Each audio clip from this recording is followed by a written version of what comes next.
Good morning, and thank you for joining us this morning at our City Council study session. We'll go ahead and get started. Ruth, could you please call the roll? Adamson. Here. Gray. Here. Brown. Here. Johnston. Moore. Here. Orr. Here. Black. Here. Thank you. We'll move on to agenda item number 1 is the Pocatello Arts Council. Representatives from the Pocatello Arts Council will discuss the Arts Council's goals and projects, as well as City Council's policies and expectations. Good morning. Good morning, Mayor Black, council members. I'm Frank Hartlieb. I'm the current chair of the Pocatello Arts Council. And on their behalf, I'm here to tell you this morning that we've had a very successful year. I think we fulfilled our mission of providing educational experiences for children in the community in the art world. We've also provided some more visual art for the city of Pocatello, which I'll be glad to tell you about in a few minutes.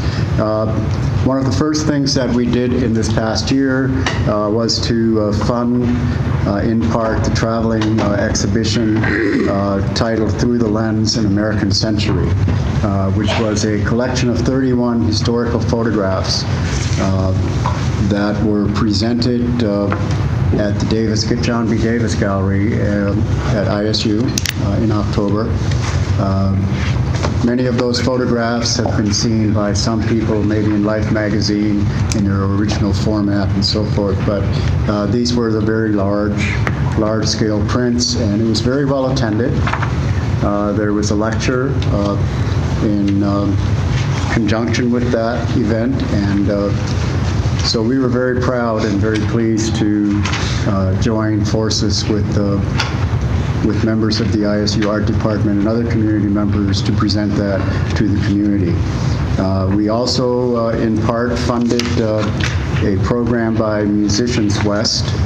We did that, let's see, that was in November, or no, I'm sorry, in May. That was in May of this year.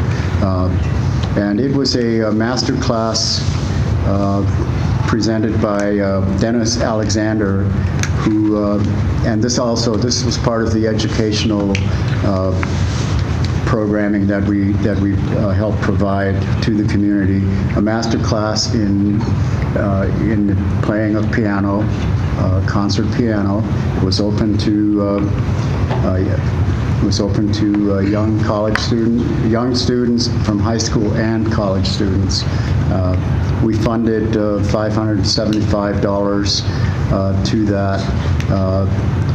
Part of it was an honorarium for Mr. Alexander, and then there was also a special piano tuning that needed to be done for the master class, which amounted to the $75. Another educational effort in arts that we made this past year was to support the Senior Activity Center, which began last fall a series of art classes for their members.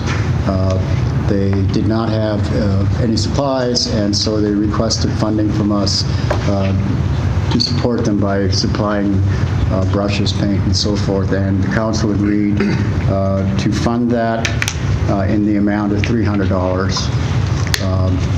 And I understand that those classes are ongoing and have been very successful. So we're glad that we were able to help in that respect as well. Early on this past spring, I received a communication from ICA, the Idaho Commission on the Arts, indicating that they were very interested in sharing their celebration of 50 years of providing funding and support for the arts throughout the state of Idaho. One of the things that the Arts Council has been focusing on is to be collaborative with other organizations in the city to support arts. We felt that we have a number of organizations that work towards the same end, but none of us seem to work hand in hand with each other. So we've made a special effort to do that. And this was a perfect time for us to show an example of how well that can work. So what we've done is we have joined with the ICA and the Pocatello Arts Center, and we have for this coming weekend at the Sagebrush Arts Fest, we have been able to obtain free of charge a space on the grounds of ISU for 2 sculptures that we commissioned last fall, sculptures from travertine. We had several large fragments of travertine left over from our Pocatello Rocks symposium that we had a year and a half, 2 years ago, I guess now. So anyway, we have 2 completed sculptures. They will officially be unveiled at the Sagebrush Arts Fest this coming Saturday at 12 noon. And in conjunction with that as well, we're going to celebrate the 50 years of the existence of ICA. We'll have a speaker representing the Idaho Commission on the Arts. It'll be Diana Friedley, who is a member of the Arts Council and has also been asked to represent this area by the ICA. So she'll address the general public in regards to the importance of ICA in the state of Idaho. So we're looking forward to that, and we're very pleased that we are finally able to make inroads into this collaborative idea of support for the arts in the city of Pocatello. One other project that we funded this past spring was the Gathering Project, which took place along the river, if you remember, in April. Basia Ireland, who is very active in bringing communities together in regards to environment and beautification and so forth, was the invited artist. We funded $1,000 to bring her here, and the event was very well attended. The general public was invited to participate by creating temporary sculptures along the river, and Miss Ireland is currently blogging about this particular event on National Geographic. So not only did we have community coverage, but within the world that she works in, we've also gotten a fair amount of publicity as well. So that pretty much sums up the activities that we've been a part of this past year, and the sculptures that, if you come to see them on Saturday, those sculptures will hopefully be in city parks in the next. We'd like to get them in before winter.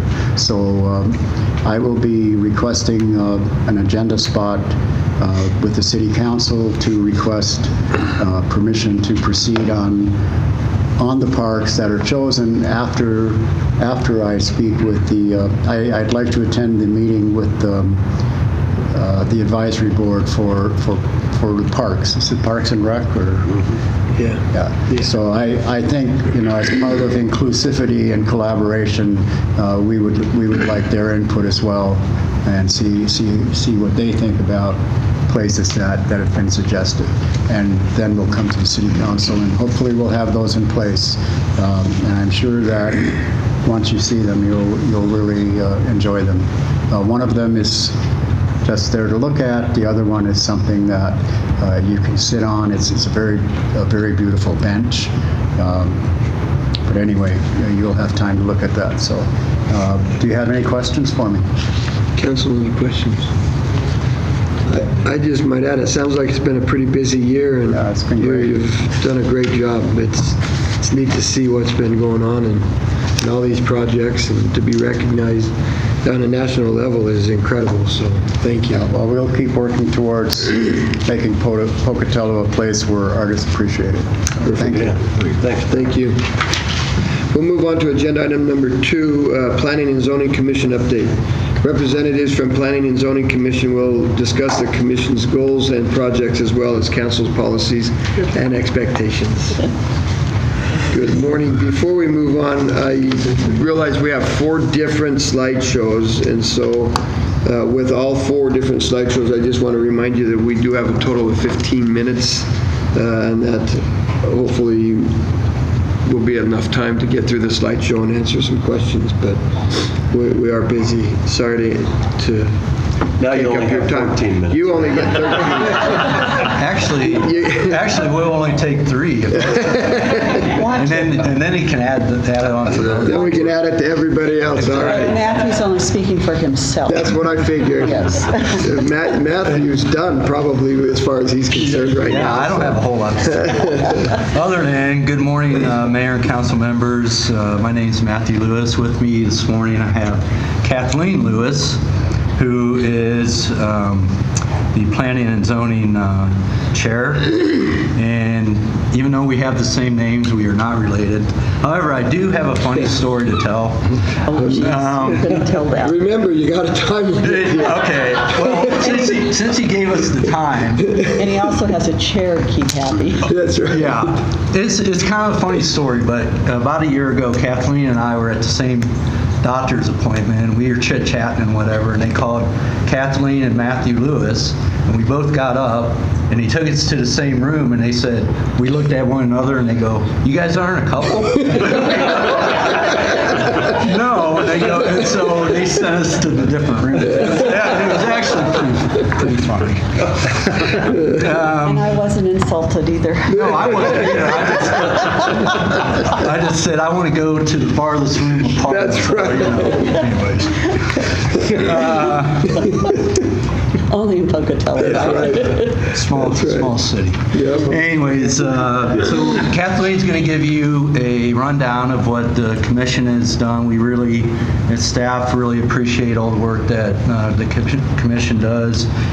This was one of the busy year with pretty much the subdivision review and so forth, but I'll let Kathleen go ahead and give a brief description of what they have done this past year and what their goals are for the upcoming year. Thank you, and good morning, Mayor and Council. And we will be brief. But I appreciate the opportunity to come before the council and update you on the Planning and Zoning Commission. I think we have an excellent working group on our Planning and Zoning Commission. We have people that are really dedicated, and we have some good representation from different areas. So there's a lot of knowledge on the PNC. And as Matthew said, we've been a little busier this year. It's kind of nice to see there's development going on. Would you review the names of the members of the commission? Oh, you bet, Councilman Johnson. So Ryan Loveland is our vice chair, Ryan Satterfield, Steve Long, Jack Brennan, Matthew Tubby, and Bill Hancock. And being the lone woman, they didn't know what else to do with me, so I'm the chair. You're the one in charge. And she wasn't at that meeting. That's what happened. You know how that goes. They wanted to get something done. Yeah. You know it. So we had 9 regular meetings and 4 work sessions. We reviewed 10 preliminary plat applications, 1 conditional use permit application, 1 annexation application, and 1 rezoning application. The subdivision ordinance, as Matthew mentioned, was a big item that we took a look at. We had 5 different sessions on the subdivision ordinance before it came to the council, and 2 very lengthy work sections. So we really felt very strongly that it needed to have a good, full review, and we had a number of questions, which staff worked very hard to work with us to make sure that we received the information we needed. There were some suggestions made by the Planning and Zoning Commission members that were put into the subdivision ordinance and brought before the council with a recommendation for approval. We had a public hearing on revisions of the sign ordinance. Those are always interesting. And we had 2 work sessions. with the commission for training purposes. One was with Ann Nichols, and she met with us and walked us through the open meeting law and our responsibilities. It's very helpful, as you know, as volunteers. We don't always know the finer points of things, and so having city staff to walk us through things like that is helpful because we can stub our toe very easily. And the other was Maury Byington, who's the director of the Bannock Transportation Planning Organization, to discuss transportation issues. And so that was a very helpful session as well to talk about beyond what's currently in place and some of the long-range plans for our community. I think it's very helpful as we're looking at new subdivisions or zoning requests that we understand also the impact on traffic and transportation in the community. Our goals for the upcoming year are the revision of the zoning ordinance, including holding work sessions and public hearings as needed, and continued review and recommendations of land use applications as needed. So if you have any questions or comments for us, we'd be happy to take those. I just want to comment about how important that I think what you do is. You know, if you look at communities that do a really good job of planning and development compared to the ones, it's a remarkable difference long term, because what you do on the front end is there forever. And if it's not right, it generally gets worse rather than better as time goes on. And I think it's critical to our town that we do that right. I would agree. And I personally, the fact that water rights issues, although, you know, are impacting our state, I think that's also something that we need to keep at the forefront in the planning area as well. And not only the impact on our city, but the watershed around us and everything that goes into it, because we want to make sure that what we do within our community doesn't impact negatively the environment that way. So thank you, Councilman. Comments? Questions? Thank you very much. I think your portion actually was shorter than his story, so Thank you. we appreciate I got a couple other ones I can. We don't want to hear them. I am the smarter Lewis. That's right. Yeah, but I'm the younger one. So. Okay, we're not going to throw insults at each other back and forth. All right, let's go. Thank you very much. Wait till Thank I you for get- what you do. It really is important to Thank us. you for the support of the Yeah, council, too. absolutely. Thank you. We'll move on to agenda item number 3, College Neighborhood Reflection Garden Project for Caldwell Park. College Neighborhood Association representatives and Janet Schubert, representing the family and friends of Dr. William W. Schubert, will present information regarding placement of a reflection garden in Caldwell Park. The Parks and Recreation Advisory Board has reviewed the proposal and recommends approval. Donations to fund construction of the project have been secured by the resident group. Other associated project costs will need to be addressed. Good morning. Good morning. Good morning. Thank you very much for having us. I'm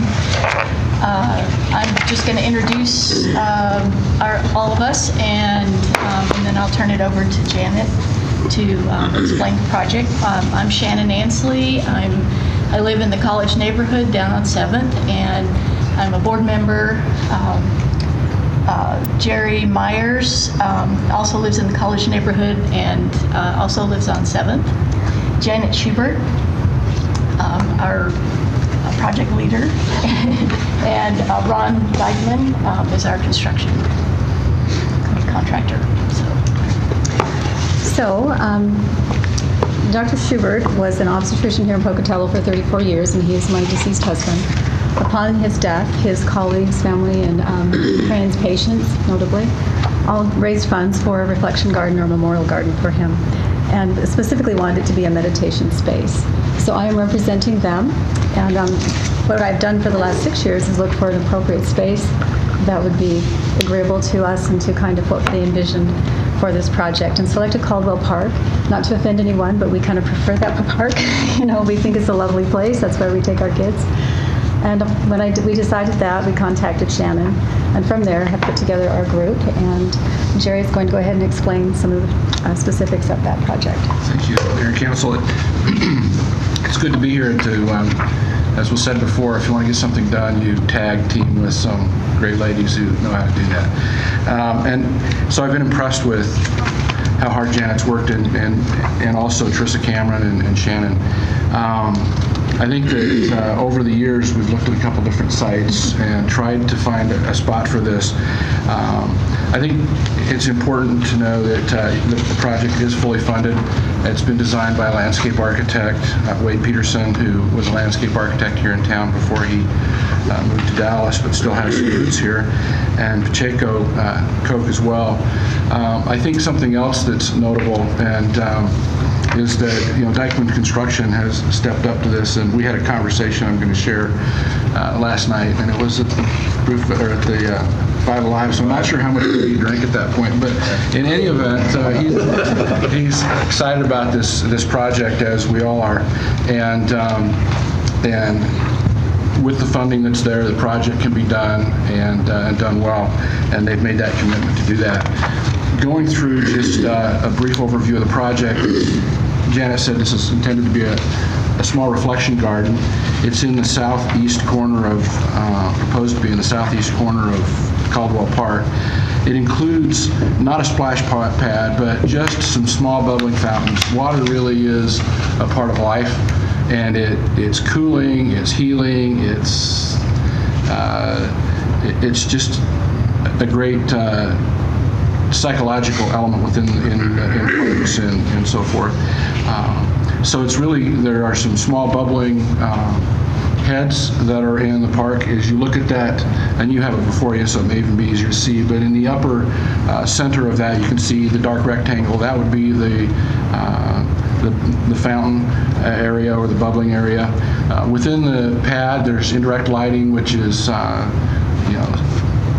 pretty much level ground lighting, LED lighting that's very low energy consuming. The concrete pad and courtyard with the tile and the splash, or not the splash pad, the fountain gives it a variety of materials and a nice appearance. There's benches there, as well as ornamental trees that line the reflection area, so that it has shade and some dimension in that corner, and it creates a sense of place in that corner of the park. There's also going to be a small plaque that will recognize the donors, of course, and all of this is within the scope of the project. We met with the Parks and Rec Board and went through a number of issues, and I'm not going to go through a lot of detail on these. If there's questions, certainly ask, but in the report that Parks and Rec had, that hopefully you've had a chance to read, all of those details are pretty well covered. The important points of that are that the area is ADA accessible, so it's accessible to all for access. That's okay. There's a little illustration of the bubblers. They're not high, they're very small, and also the lighting detail that you can see as well. So we have approval of the Parks and Rec Department, and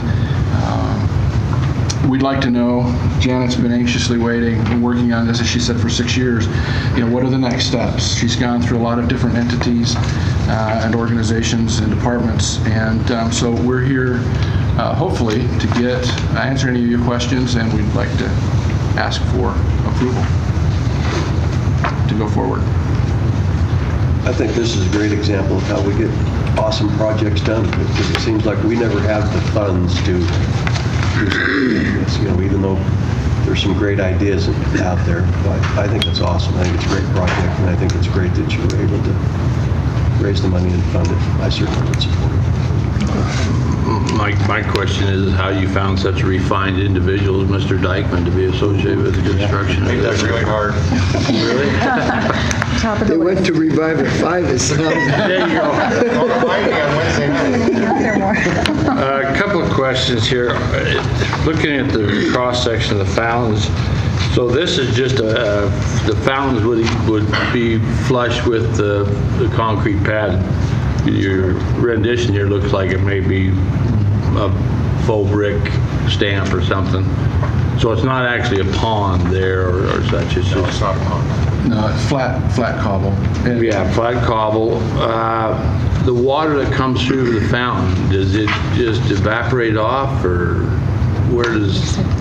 It's recirculating, and it won't run all the time. It'll be controlled so that when there's somebody in the space, that it will run. Okay. It doesn't run all day long through the season. So there'll be some type of sensor, or... A sensor or a button. Okay, your indirect lighting detail, it shows that it's raised a little bit. There are two questions there. One, does it run off a photocell? Or is it, okay. And two, how resistant are they going to be to a foot? Very much so. They're lights that are designed and specified for public spaces. You see them, Gateway Center in Utah. I mean, they're very strong. You can, I don't know that you can drive a dump truck over them, but you can drive a car over them and not hurt them at all. Okay, what's the height of the raise on those? Is it ½ inch? No, it's probably 1.5 inches. Is it? The 2 inches, but they're set up at the ends. There's in one of the images, they're at the end. They're not out in the walkway area. Okay. They're really along the edge and at the ends of the benches to highlight the benches, and they're up raised just enough that they cast out a light a little bit rather than just shine straight up. Right. Thanks, Jerry. I appreciate it. Looks like a good project. Jerry, where is this proposed in relationship to the covered shelter? East of It's it. it's as you face north, the shelter's on the left, restroom in the middle. This would be on the right. Right across from Tubby's house. Okay. Yeah, it's on 8th and Lewis up there. The pavilion's on 8th and 7th. Southeast corner. Do we anticipate much of a cost, John, in terms of maintenance on something like this? I think we can absorb the maintenance of the trees and kind of maintaining the fountain kind of a la Simplot Square. I think it would be very minimal for us to absorb, and we support the project completely. Our concern was, I guess, the long-term maintenance of the bubblers and the fountain was our only concern, where the price, they're not inexpensive components, so that was our only, I guess, long-term maintenance concern. In terms of the utilization of this park, John, we're seeing the request for a lot of things. We've got the pavilion in there, we've got the restroom now, this is coming in. A lot of people use this park. Is this, in your opinion, totally compatible with the function and use of this very central park? Absolutely, I believe it is. It's we don't actively program this park in any way. There's still ample open space for folks to run around and congregate. We think that this is an outstanding additional amenity to the park. Is there an attractive nuisance aspect of this for children in the neighborhood where they would put bubbles in the water and things like that we have to have concerns for? Well, I think it's going to be a popular amenity. I think people will frequent it. I think it's going to be a great amenity. Of course, it's going to attract people. We'll just kind of have to see how it goes. I'm not sure to the degree of being an attractive nuisance. This would be functional for what, from May to October? I'm thinking maybe a little earlier than May, and then when the weather starts getting cold, when we start to weatherize our general park water systems, we would probably time this the same way. That could be July or August, and I know. Could be September. Yeah. That really looks exciting. Yeah. I'm happy, Janet. Thanks for doing this. Councilwoman? Yes. I just wanted to say I think it's a beautiful project, and I really appreciate all the time and effort that's gone into it. I know when I first heard about it at the Parks Advisory Board, the overall consensus was really positive, and everybody seemed really thrilled about it. And so, there have been a lot of questions and a lot of things that way, but I really appreciate all the efforts that have gone in to address it, make sure it is safe for kids, and some of the other concerns that have come up. So I think it's great, and I really appreciate it. Thank you. My only concern is we're using that park for so many different things. We're pretty soon we're going to have so many great things there, you can't go to the park.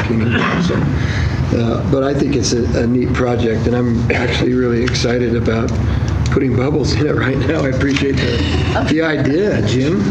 That's a Just great thinking idea. of my youth. But I think steps forward, we will need to put it on a city council agenda so that because we can't make any decisions today, but it sounds to me like we've got a lot of support for it right now, and so. Can I make one other comment? No. Sorry, your time's up. That's why I asked. Yes. Just to your last question, I was there at an event Tuesday where there were somewhere between 200 or 300 people, and I did look at that area and thought about that, and had this been there, it would not have affected anything that was going on, whether it was a little football game or people just out lounging on blankets and that sort of thing. So there were a lot of people in the park, and that would not have, it would have given another place to sit. In fact, at that event, they chose specifically not to bring out a whole bunch of tables and chairs and put people on blankets and use the tables that are there provided by the city in the park. So more benches and more places to seat would just help that. Yeah. Well, it's kind of got its own personality. I mean, it's different than a lot of the other parks. I think this would be a great addition to that. It's a great park. Okay, thank you very much. Thank you. We'll move on to agenda item number 5, Fort Hall Indian Reservation Economic Development Strategy presentation. Representatives from Agnew Beck Consulting will be present to discuss their involvement with the Shoshone-Bannock tribes on the Fort Hall Indian Reservation with development of a comprehensive economic development strategy, CEDS. The CEDS is an economic development administrative funded effort develop a plan to build stronger, more economic resilient Southeast Idaho communities, tribes, and regions. It's a mouthful. For some reason, I don't know why. That's okay. Good morning, Mayor Blad and council members. We would like to first thank you for the opportunity to present today on the Shoshone-Bannock Tribes Comprehensive Economic Development Strategy, or as we're going to affectionately call it from here on out, the SEDS project. So really quickly, before we go into the details, want to do some introductions. So here with me today, so I'll introduce myself first. I'm Shelley Wade. I work for a company called Agnew Beck Consulting, and we have offices in Anchorage, Alaska, and Boise. And so I'm down from our Anchorage office and very excited to be here. I stayed in Pocatello the last time I was here and had the great pleasure of running on your City Creek Trail system and had a really friendly gentleman actually give us directions on where to go and what to do right when we got there. So thank you for that. And then I want to go maybe starting at the far end of the table here excuse me, I'm going to start here with Mr. Ladd Edmo, who is the Land Use Commissioner for the Shoshone-Bannock Tribes, one of the Land Use Commissioners. And then to the far end of the table, Alonzo Kobe, who is the Planning Director for the Planning Department for the Tribes. And then right next to me is Anthony, nicknamed Pete Bronco, who's the Transportation Manager for the Tribes. And then Sherwin Racehorse, who's the Senior Planner for the Tribes. And Sherwin and I are working very closely together. He's the project manager for the SEDS project. I'm the project manager for the consulting team. So with that, actually, I'm going to hand things over to Mr. Edmo just to share with you folks a little bit about how this SEDS process in particular is a really amazing opportunity for communities and for Eastern Idaho. May I stand? Yeah, absolutely. I feel better or comfortable standing. Thank you for meeting with us. We enjoy this opportunity to share what we have for the future, and I think that's the whole concept of what we want to do today is the future. But back to my position, I'm a Land Use Policy Commissioner. I'm one of 3 commissioners. We have our chair. His name is Tony Galloway. Our vice chair is Casper Appeney, and my position is the secretary. I've been in this position for 2 years. It's a 4-year term. It's an elected position, and I'm really enjoying the opportunity to participate in such, I would say, magnificent surroundings as far as we believe in Pocatello. We believe in, like I said, the future, and we share a lot of common interests. We share names. We share the community. We participate with the community. I come into Pocatello daily. Everybody does. We don't have problems with that. So with all of that, we want you guys to understand that we are willing to work with the surrounding area, East Idaho, all the counties. It doesn't matter. We're part of 5 counties. We're part of everything that happens in Pocatello. And I just wanted to stress the interest that we're here, and we're here just as you guys are. So that's the progress for the future of all generations. Since, as you got on there, 1889, that's impressive. In 2000 and 1889, or in 89, is going to be 200 years. So we can look back and reflect on things that show progress and communication and harmony, I guess. And with that, I'll pass it on to the next gentleman. Thank you. Excellent. And before maybe we continue on, I want to also introduce Monty Gray, who's also with the tribes, representing the tribes today. And then quickly, I just, in the spirit of what Mr. Edmo just shared, this is a picture. There's a SEDS committee that is a representative body of folks that's helping to advise and lead this process. This is a picture of our last meeting. You have actually Mayor Loomis, City of Blackfoot, over there on the left-hand side, presenting to the group the results of some small group work that they did together.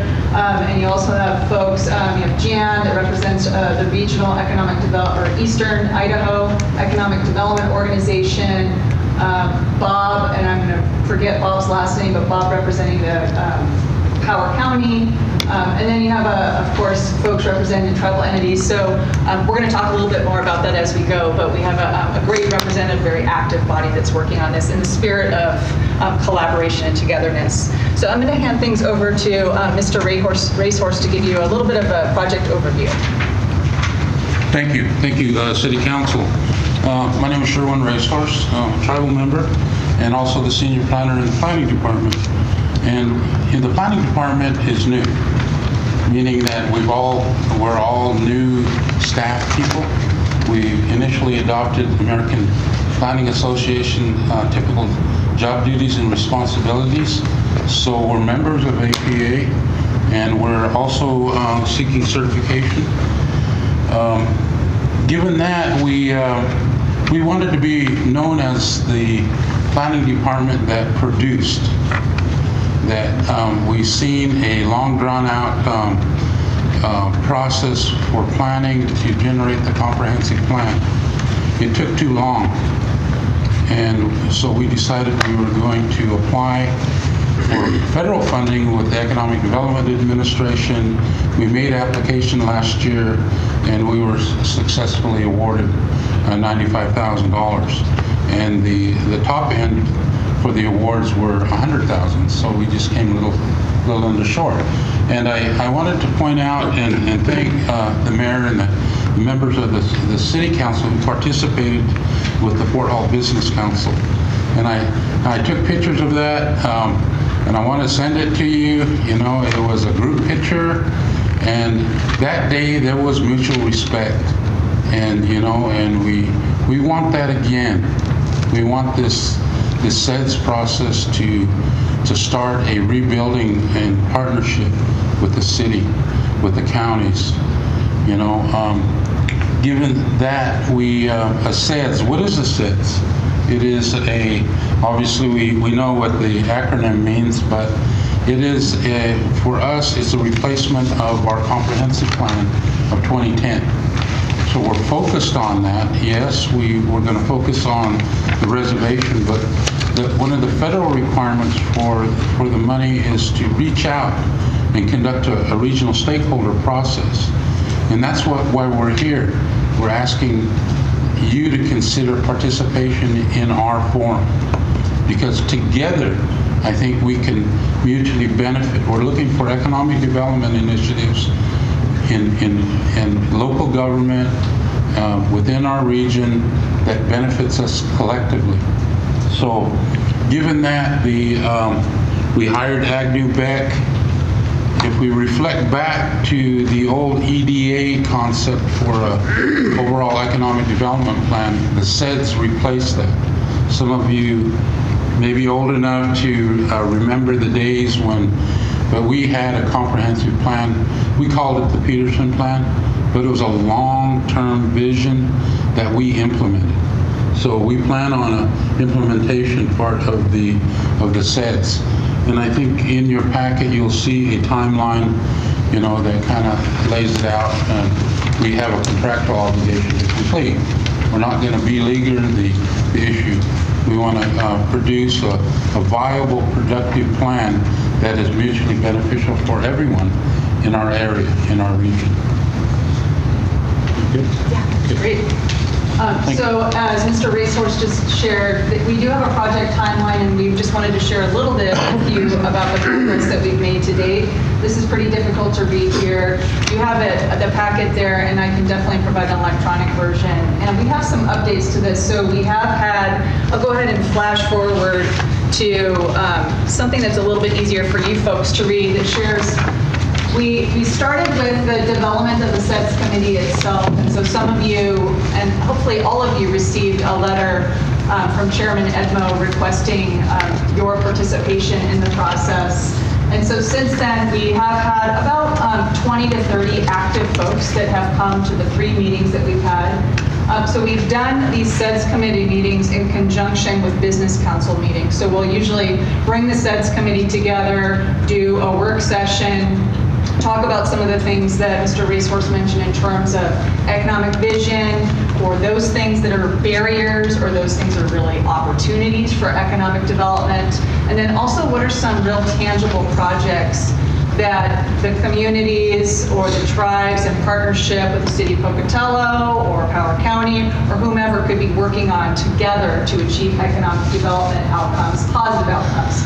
So we've done those meetings and then followed with a good discussion and debrief with business council members. So really trying to keep that dialogue open and continuous and consistent. So we have tried to do these SEDS committee meetings within a couple of months of each other. So I'm going to share when the next one is with you, so you can all plan to participate at the end of the slideshow here. So we do have one at least planned in November and one in spring.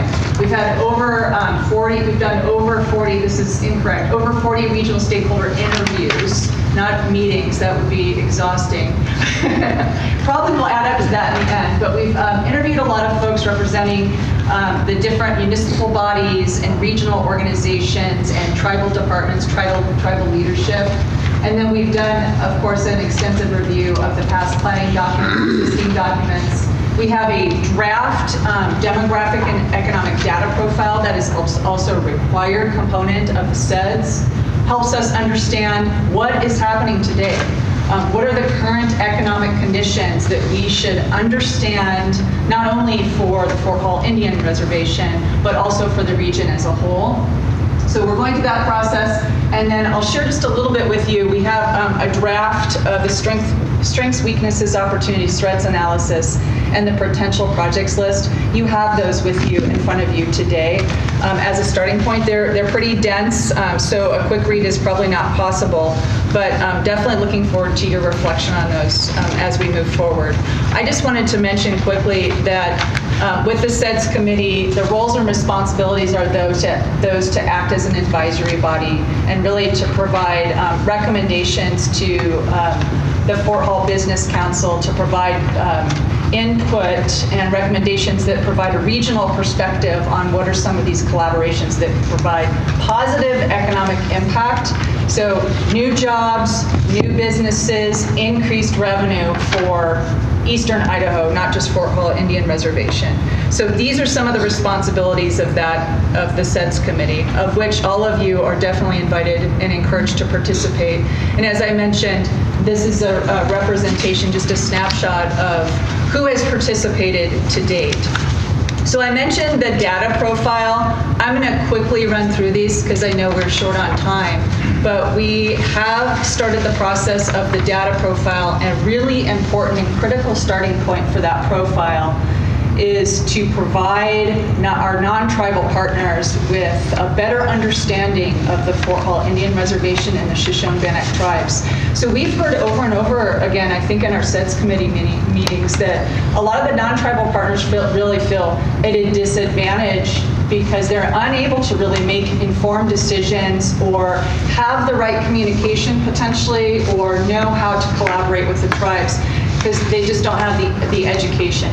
So this is a part of this process is to help provide that education, maybe answer questions, things that you've always wondered. How do I do business with the tribes? How do I conduct myself with the tribes? That's part of what this effort should hopefully achieve. So just a couple of numbers that will be a part of our data profile. We're hoping actually to publish that soon here within the next couple months, and we'll definitely have that available to you folks. Again, helps us understand existing conditions and what's happening moving forward. So I did mention that we have a draft version that you have in front of you of the SWOT. Helps us understand what are all those factors that are really stopping or hindering economic development. What are those things that are really providing strength and opportunities for economic development? Those are captured in one of the handouts that you have. A couple of examples that are shown here is the obvious strength and opportunity that exists in the natural resources and agricultural lands, and of course the regional airport, those as clear opportunities for collaboration and partnerships, and of course some of those other strengths are the cultural traditions of the Shoshone-Bannock tribe. So that celebration and that is a draw to this region as an economic development driver. There's a tremendous amount of potential there, and that has definitely been a recurring theme with the SEDS committee is folks immediately, non-tribal members included, say, boy, how can we really highlight and focus and really show the strengths and the amazing traditions of the Shoshone-Bannock tribes through this process. And then, regional tourism that benefits everyone. So this is just a quick snapshot. The potential projects, there's a more extensive list in front of you. I did not put on this slide, but we should really mention, we have Mr. Bronco here representing the Transportation Department for the tribes, and I wanted to mention that the Exit 80 master planning process, a part of which is an upgrade to the Exit 80 interchange, is a part of this SEDS project and a priority. And currently, as mentioned in the handout that you have, the tribes are pursuing a Tiger grant, so with the U.S. Department of Transportation to fund that project. And really excellent news in terms of partnership. The Idaho Department of Transportation is contributing and has allocated $10 million to the project. And they revised their statewide transportation investment program for us. $10 million in the year 2021.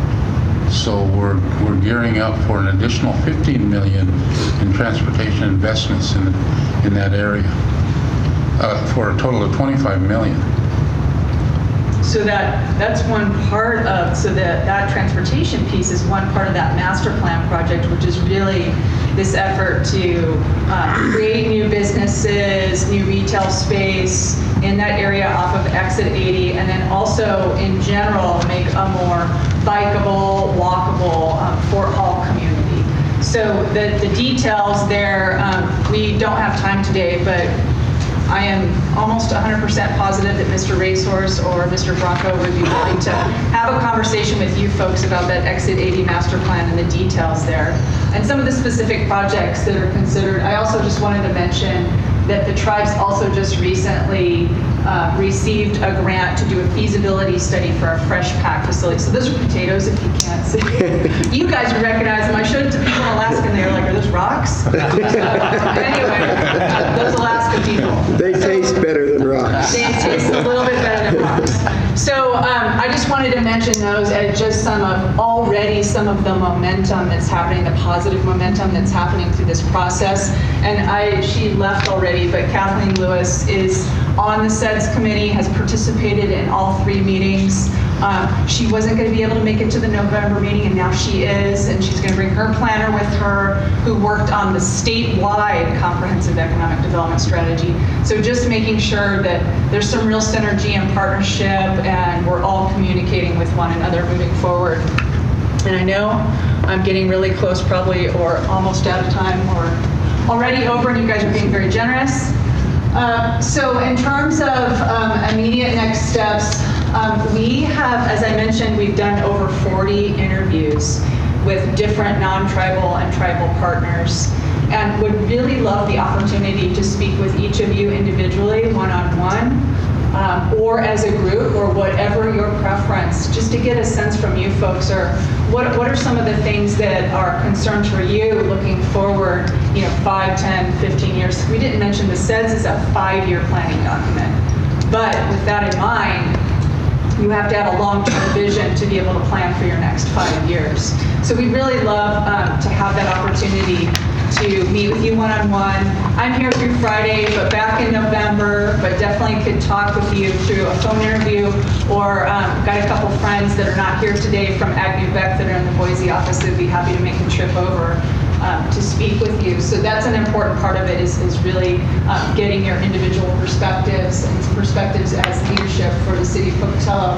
And then we definitely wanted to encourage you to participate in the next SEDS committee meeting, and that is on, I think it's actually Thursday, November 10th. Sorry about that. Thursday, November 10th. 9 a.m. to 1 p.m. We've been providing breakfast and lunch for folks that participate, and we're hoping that either today or at some point that you folks could take the initiative to potentially even appoint a couple of folks that could participate moving forward, and recognizing that everybody is really busy and almost always at or over capacity, but it would be great to have some participation and representation for the city of Pocatello. Ms. Wade? I think that's the second Thursday.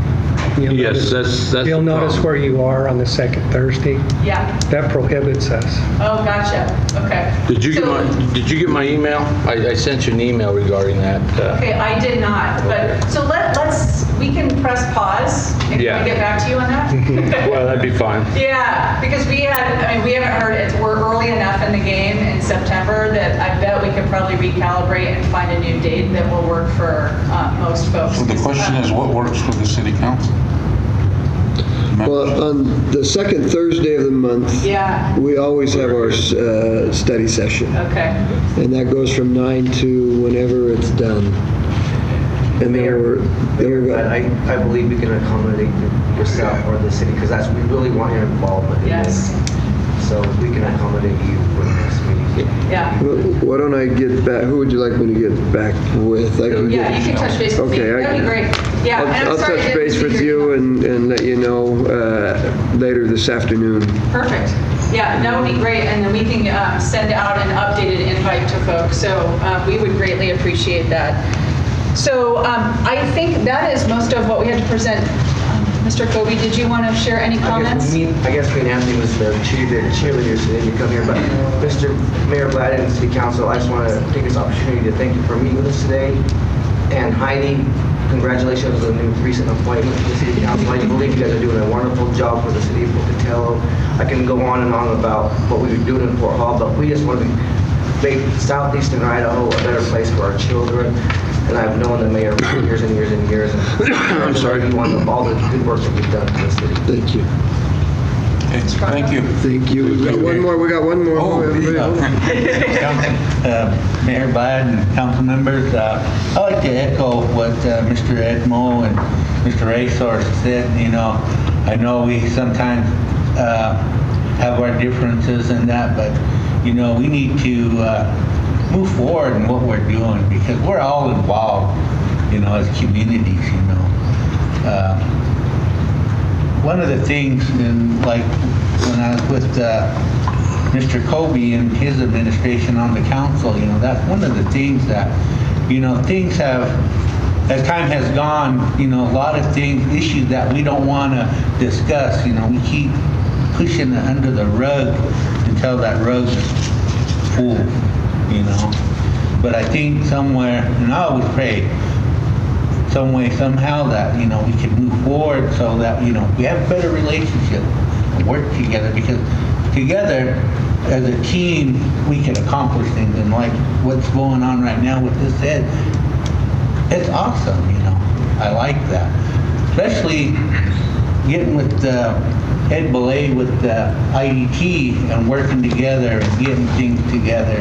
That's another great thing I really enjoy, because being on the transportation, I've gone down to other meetings in DC with them, and that's where I kind of gotten my marching orders from our guys and the federal highways and what we need to do. And so with that in mind, I come back and started working on that. Other tribes, our neighboring tribes in Wyoming, have really done excellent with their transportation departments, YDOT down that way, and teaming up with their ITD, and they've done a lot of amazing things. I like to model that, and I like to have that here as well. So, but I really appreciate, you guys giving us this opportunity to come forth and present what we have going on. And again, without Mr. Racehorse and Mr. Kobe, they haven't progressed long enough in the planning department, but helping them out and getting them to where we're at right now, I really want to commend them as well, the hard work that they've done, and our co-partners and teaming up with us. I really enjoy that. So, thank you. Super. Thank you. Council, any questions real quick? Can I ask a quick question? It's maybe a little off point. How do we do, you have gaming industry on the reservation that none of the rest of us have. So, that's pretty important, I think, to the area. How do we do today with that relationship between sharing information with your gaming industry and things that are going on in Pocatello, for example? If I come to Pocatello to participate in and I'm asking this question because I don't know, Yeah. I'm assuming. Yeah. So This is a let's say, great for example, example, yeah. the people that we bring to town for the marathon that we just had, do we do a good job on our end of letting these people know that there's an opportunity to go to the reservation and enjoy your gaming industry? How do we do with those kind of fundamental things that are already here? Yeah, thank you. Mr. Cook. Glad I can answer that. I know that Echo Marshall was the recent chair for the chamber in the city of Blackfoot. I believe she works along with your city council as well. She mentioned your name recently. I think if you just get through to her, she's the marketing person for the hotel. And we recently hired, I'm so proud of this, that the council hired our selected foreman builders out of Idaho Falls to do the new construction for the casino that's going to be starting in a couple of weeks.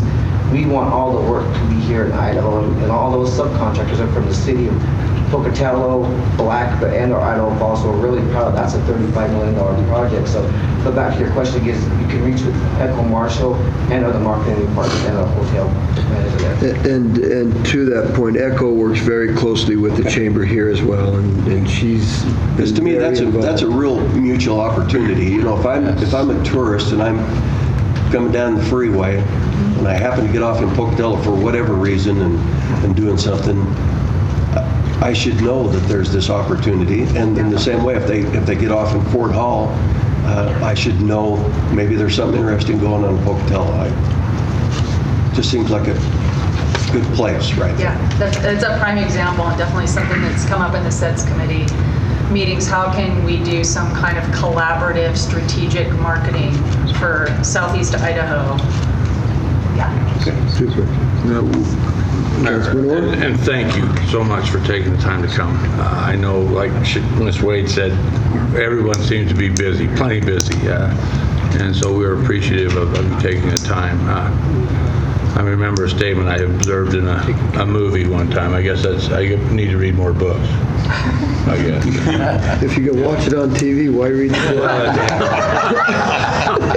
But I think it's somewhat applicable here is we can either get on with living or get on with dying, and that's the choice that we have, and I choose to get on with living, and so we all live here in Southeast Idaho. Thank you. Thanks. Council?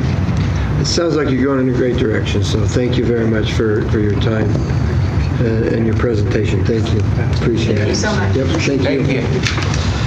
We will move on to agenda item number 6, and I just might add that your time has been cut way short because we gave it to them, so. That's the way it goes. It is what happens. Proposed ordinance to amend Title 13, Chapter 30, Utility Billing Services. Utility billing services, or utility billing staff will be present to suggest changes to Pocatello Municipal Code 13, Chapter 30, Utility Billing Services, which include the retention of the deposit for the new account through the account's activity, revising access to the premise section, and adding a new section regarding the unauthorized material and injury to equipment. An ordinance has been prepared based on the proposal for council action at a subsequent meeting. Staff is also seeking council guidance for establishing a deposit amount.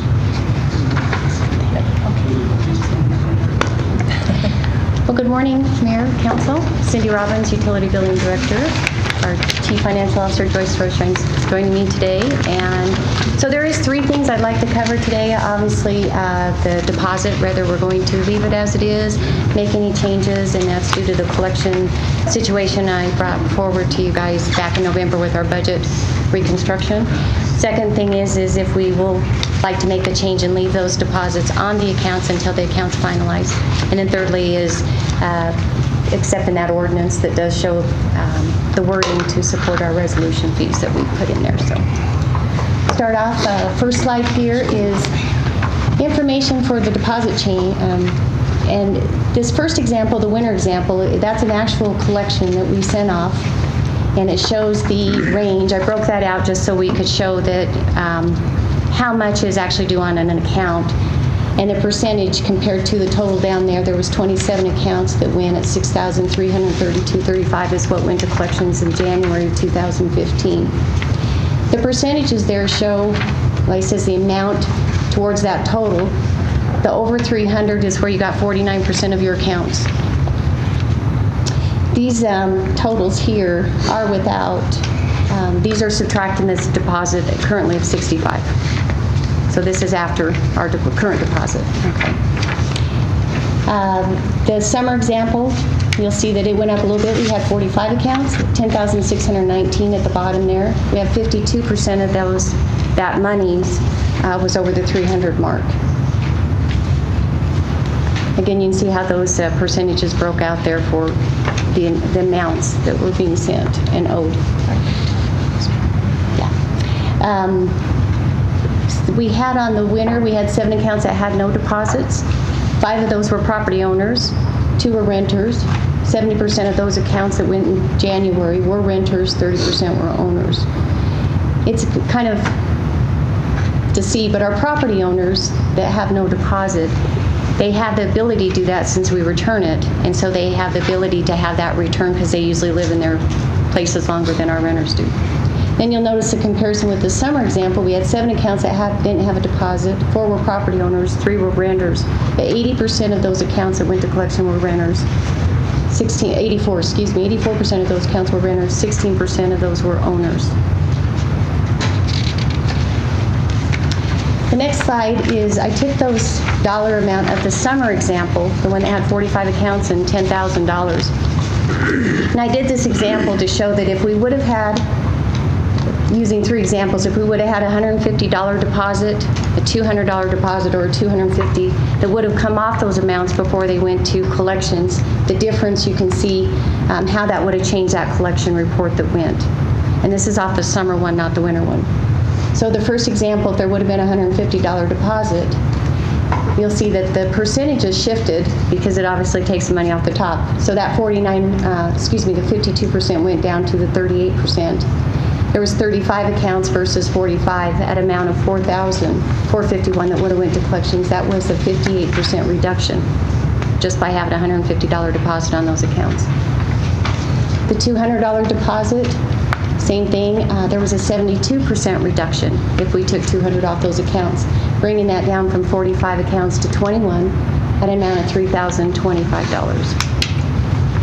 The $250 example brought it down to 80% reduction, 16 accounts at $2,074 versus the $10,000. Question. Yeah, any questions? So are these numbers here where it says number of counts at the bottom, is that the total counts that are delinquent, or is this just?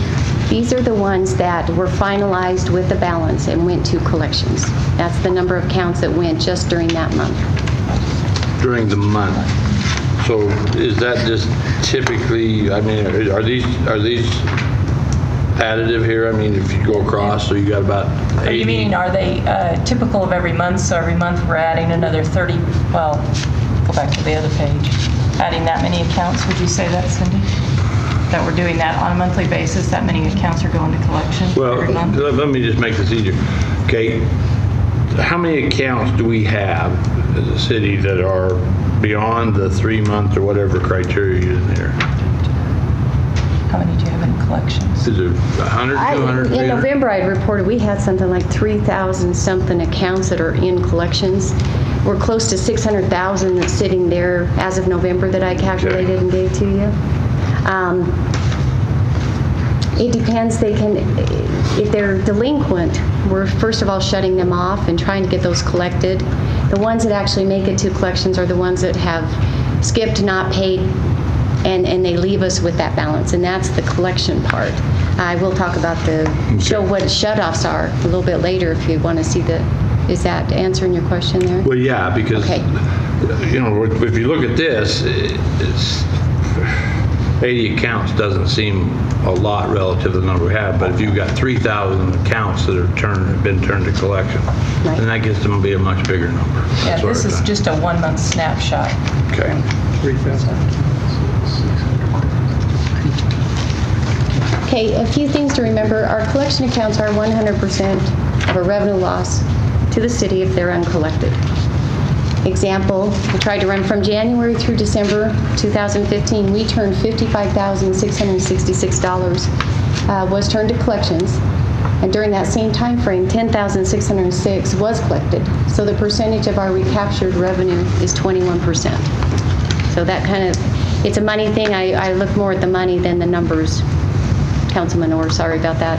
I was looking more at the dollar figures. Because you're right, the percentages don't reflect off of them. Right. Depends on how you want to manipulate. The counts can be of $50, they can be of $400. It's very hard for that to know, and I tried to get the averages. Keep a knocking, but you can't get in, right? Okay. Any questions on that? The other thing I wanted to... Sounds like it's getting a lot closer. The second part of that is, you know, we bill for the actual water consumption used, and so therefore our water charges are a month behind. And this is why if we shut off at 60 days, we have a 90-day balance right then.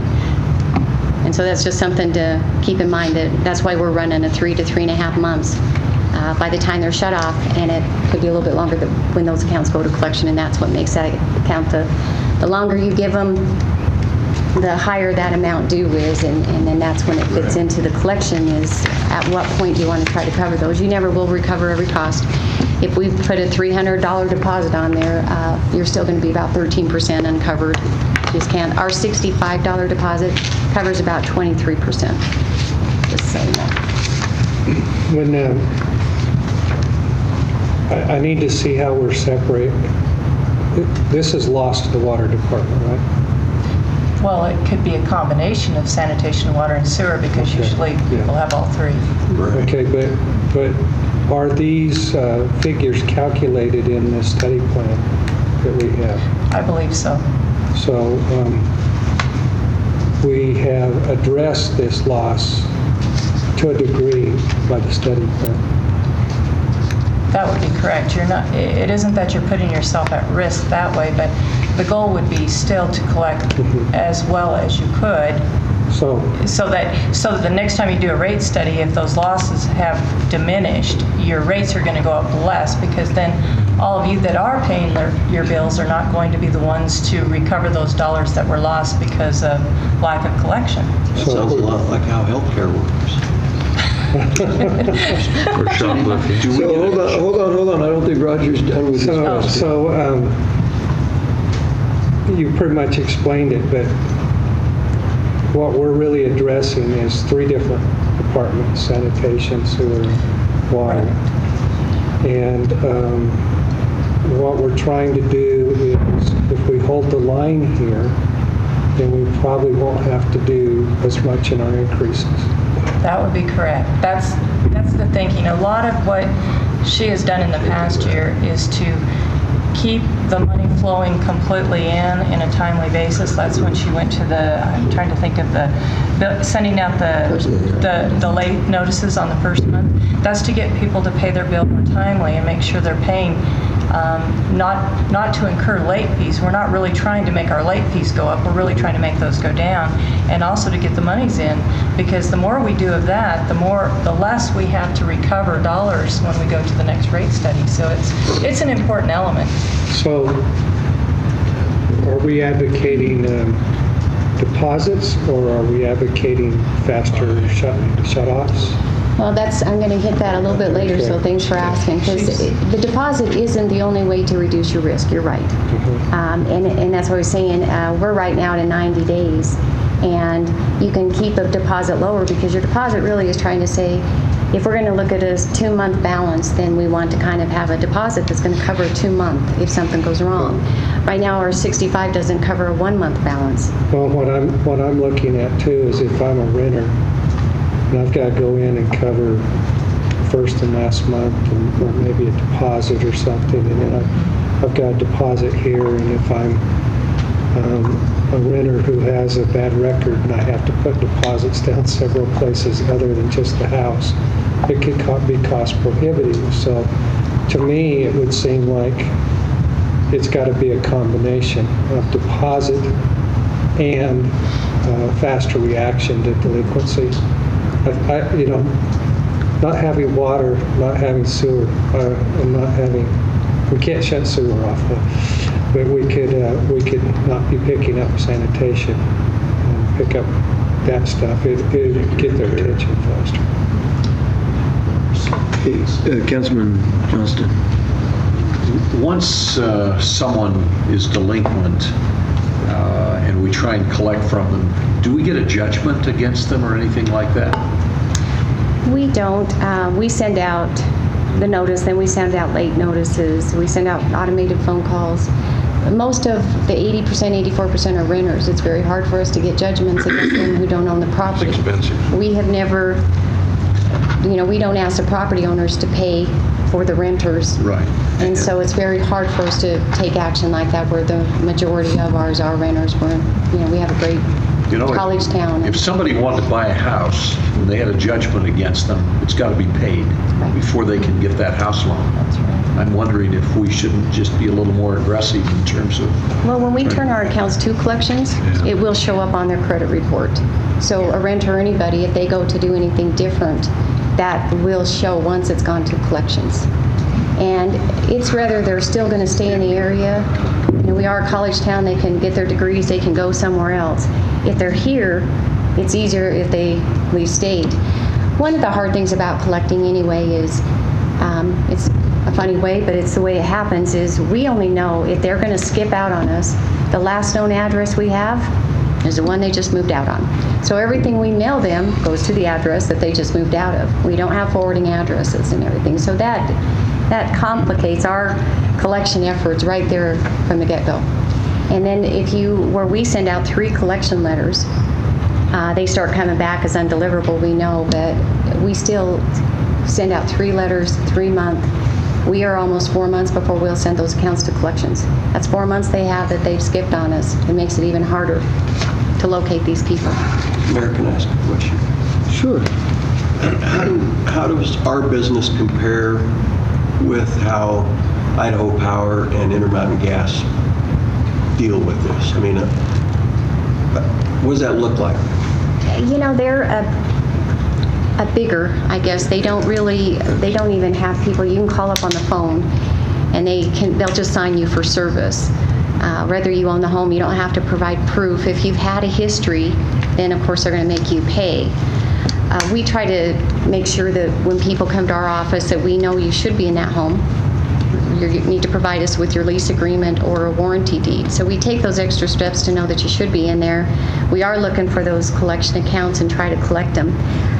Idaho Power and them, they're just a lot bigger than us. I'm not sure that the losses hit them as hard as they do us. Well, but I have to think they're a lot bigger and they're in it to make money. I'm thinking if there's a way to do it right, they've probably figured that out. Everybody tells us that we're a lot more stringent than they are, so I don't know. Yeah, they, It would be a bad idea to find out. Yeah, but if you're Idaho Power and you leave Pocatello and go to Boise, they still have you. That's right. You know, They got a right with you know, your record's going to follow you a little bit with a larger company. So Councilwoman Adamson had a question. Well, I was just going to respond to the question with, can we get a judgment against them? Once we send them to collection, the collection agency can get a judgment against them. It's just that they oftentimes don't because they feel like it's fruitless. Is that right? Well, it's cost. well, yeah, there is a cost. There's, as far as judgments, I'm not the expert on those because we don't have a property, so I'm not really sure. Are we talking liens? A personal judgment against the person's It's like small name. You've got to be able to find them to serve them. That's the Right. first thing that's hard for us. It's hard for them too. Like I says, we're providing them old information. Yeah. And So that was just to further elaborate on that question, is that they can, but it's the same problem we run into that the collection agency runs into, but finding them. They can, yeah. They can move right into town with someone else. And of course, the account's not in their name and we don't know where they're at. Well, but if they have a judgment against themselves personally, that will attach to their credit report. So would the collection account with the collection agency. Yeah, so basically, yeah. So we're kind of in a way doing that, I guess, when it does hit their... I don't know if you were talking about a lien or if you were talking about a personal judgment when you were asking the question. I was thinking in terms of personal judgment. Yeah. Yeah. Yeah, so that just attaches to their credit report.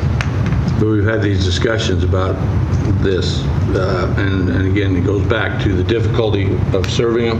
Yeah. Getting them to show up, the costs associated with, because somebody from the city is going to have to show up in small claims court, which would probably be one of our legal people, which they are kind of strapped with court already.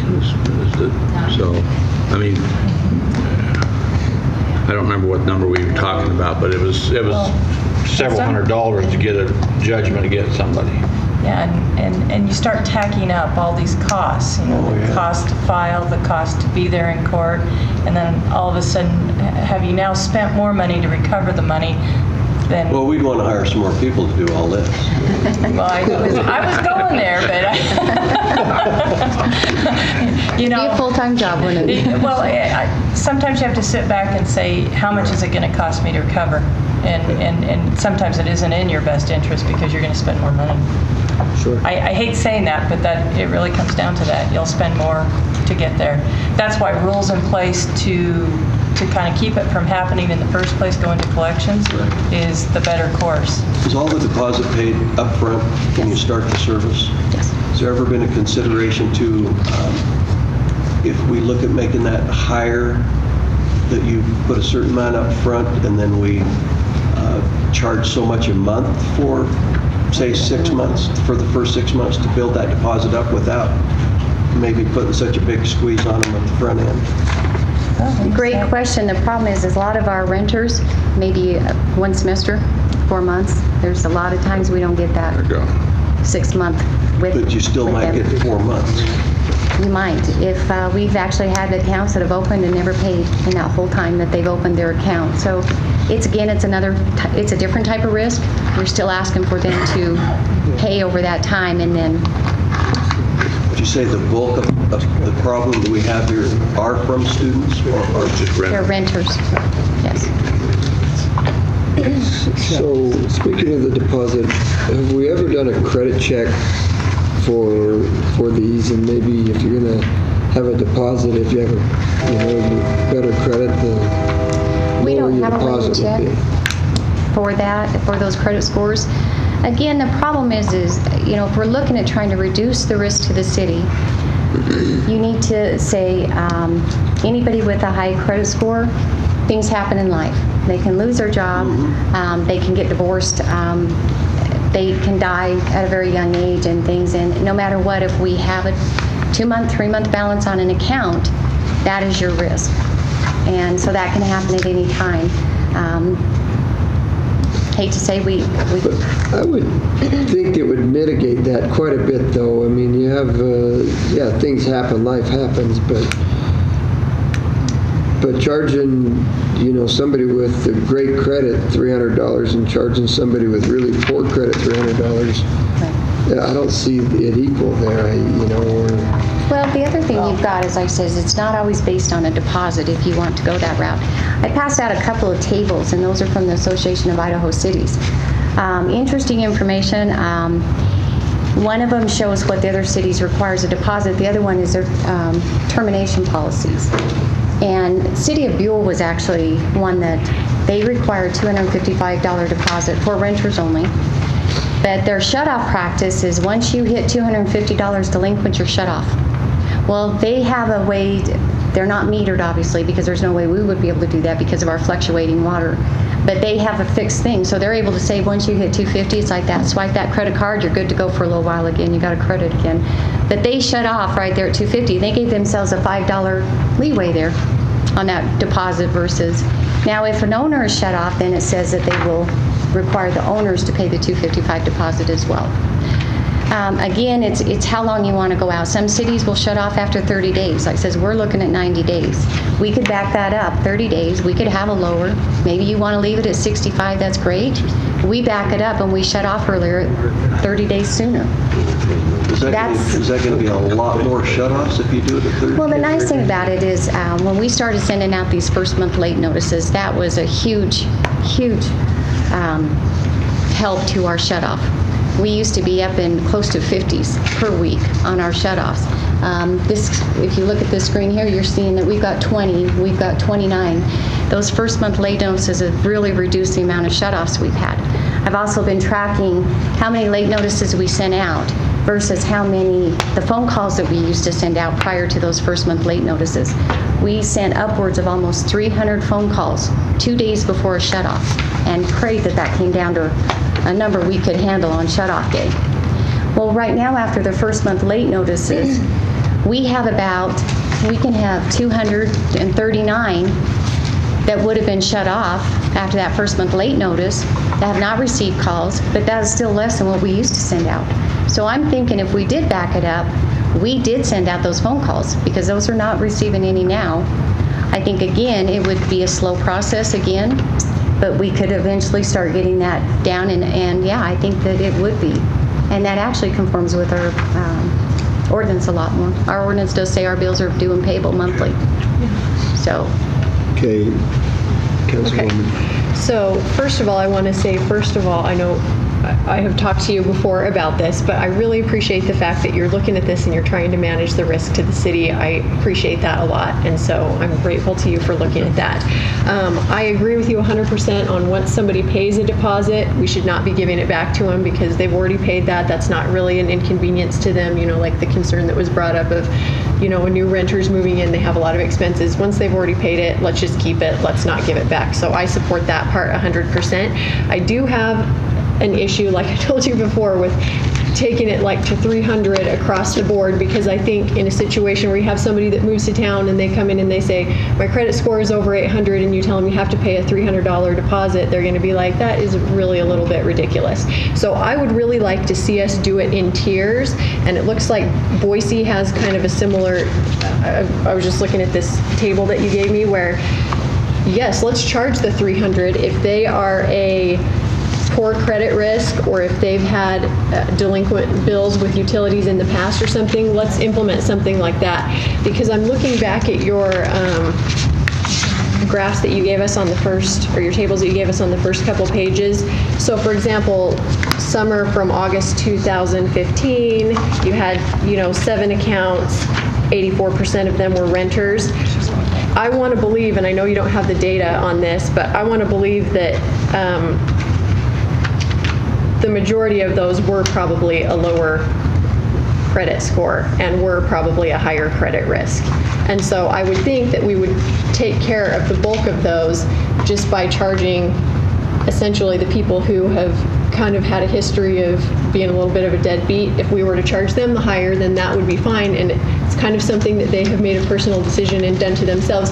But we can even have tiers. So maybe, you have 700 and up, there's maybe not a deposit or it's a lower deposit. 600 to 700, it's another amount, lower down. And I know you said you don't have a way to pull credit right now, but it's pretty easy, I think, to get that set up with the different credit bureaus and to do that. So that's what I would really like to see. If I have a question, though. Is that something that is, because things can change, people's credit scores can change and everything, so is that something administratively that we would have to be checking every year, every 2 years? Do we have to?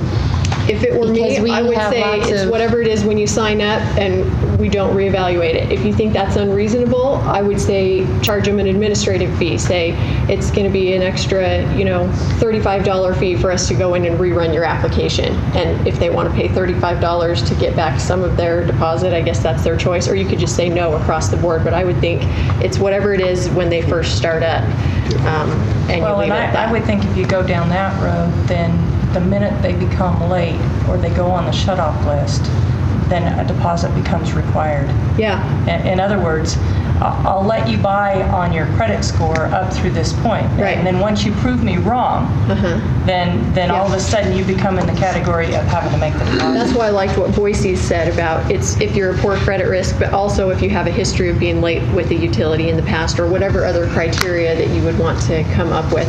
But I know you brought up the concern that maybe there's still somebody that has a, 820 credit score and they've been really good at paying, they have no bad history, and then something happens and they die and they still turn it into a balance at the end. But I have to think that's going to be a very, very, very small percentage of the amount of people that we're talking here in this amount. And I also support doing the shut-off turned off sooner. I think that would be good. So. Well, one of the things I would like to make clear if I can is I'm not asking for a $300 deposit. I just felt the information is you need to know how much you have sitting in collections right now, what it looks like, how much does actually go. Like I said, if we reaffirm, and that's why I asked, if we want to reaffirm and leave that at 65, I'm fine with that. Just so you know, I am not looking for any kind of deposit. I just needed to let you know that that 65 isn't covering 1 month, and pretty much we're at 90 days. So just wanted to show you the difference there. Like I says, I think 300 is very high as well. But I did the scenarios just to try to show you what, your risk, what can reduce those. You're right. There's other things like says. But on someone with no history, then it's totally called for, I think, to charge them a high deposit if they're going to be a real risky customer. It's just, I wouldn't like to do it across the board to everybody. Well, and when I look at the scenarios and I look at the 150, the 200, 250, I'm going to get a lot of impact just raising it to 150. I'm going to get a little bit more when I raise it another 50 or even another 50, right? Your big impact was raising it from 65 to 150. And that's where I think tiers could be really good, because you can still have the 150 tier somewhere in the middle, the 200 or higher for the lower, and then, leave it at the 65 or even less or whatever for the higher. I don't know. That would be my thought. We've recently had some great concerns from some of the international students when landlords charged a higher deposit to them. Looking at Buell, where they're charging a higher deposit for renters, would we have a legal challenge? I believe so. I would not like to see us try to charge differently for renters versus homeowners here. I just think that would be a really tough thing. I would like to just see it as a one fee across the board.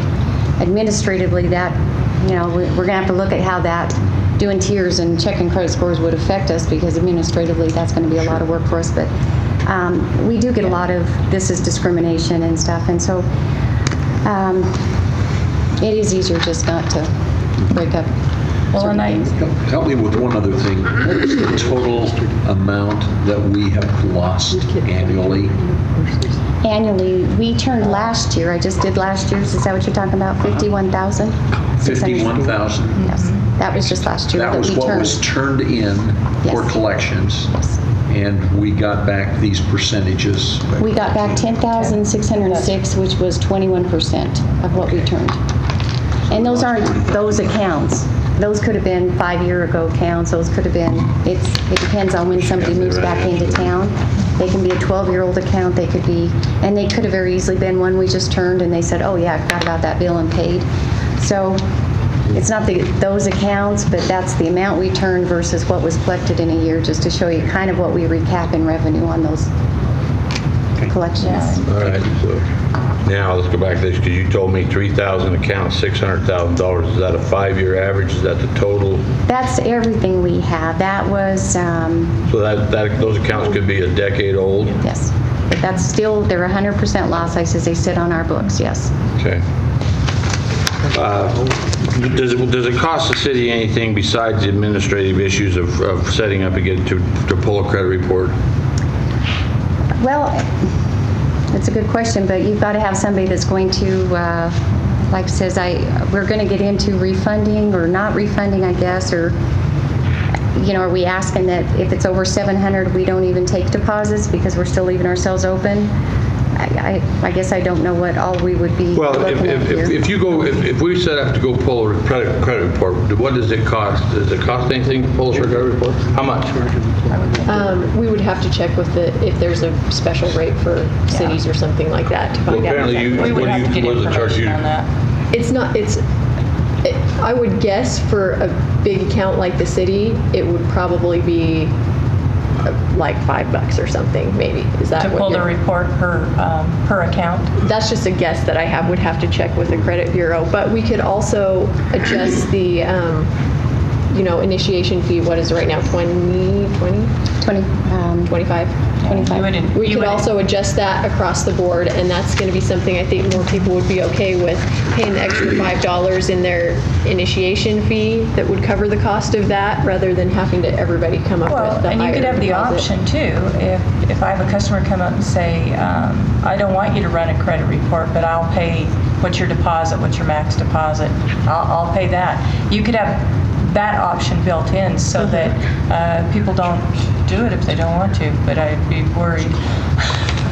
Right? Okay, so then the majority of our college students would probably have to pay the higher because they either don't have a credit score. I was going to say, if you're talking renters, there's a good chance if those are young individuals, they might not have established much of a credit history at that point. That's that could be an issue. 84% of the ones that are... They're going to be splitting it. What's that? 2 or 3 ways. They do. But you still have to have one name on the account. Well, I understand that. You put all 3 names on there. Credit score's not going to, I mean, you're going to penalize. But that's something they're pretty accustomed to. I would think that people, when they're first graduating high school, they know they need to maybe get their parents to co-sign for them or do something like that. That's a very common thing that they're going to be running into anyway. It's not, I mean, once they establish it, then that's when they get the benefit. Establishing credit is kind of I don't want to say it's an obstacle, but it's a challenge in those early years when you're first out of high school, I would say. But they can, But it can happen. I think we would like to see number one, what it will cost to run credit reports. Okay. And then an idea of a tiered system on your credit reports. The other thing, I guess, on this shut-off, I mean, if we're going to, this is supposed to be a study session, so I guess let's study something here, I guess. Because if you say that you got 30 days before they even get billed, right? Right. But we're not talking about deposits now. You get 30 days. So some point in time, 5 days after the end of that billing cycle or whatever, you get a bill. And as I recall, you've got up to about 10 days after the billing cycle to pay your bill or something? We give you a 16-day due date. Okay, so 16 day. Right. And then the day after that due date, if the account is not paid, then we send out the first late notice. First late notice. Which gives another 7 days.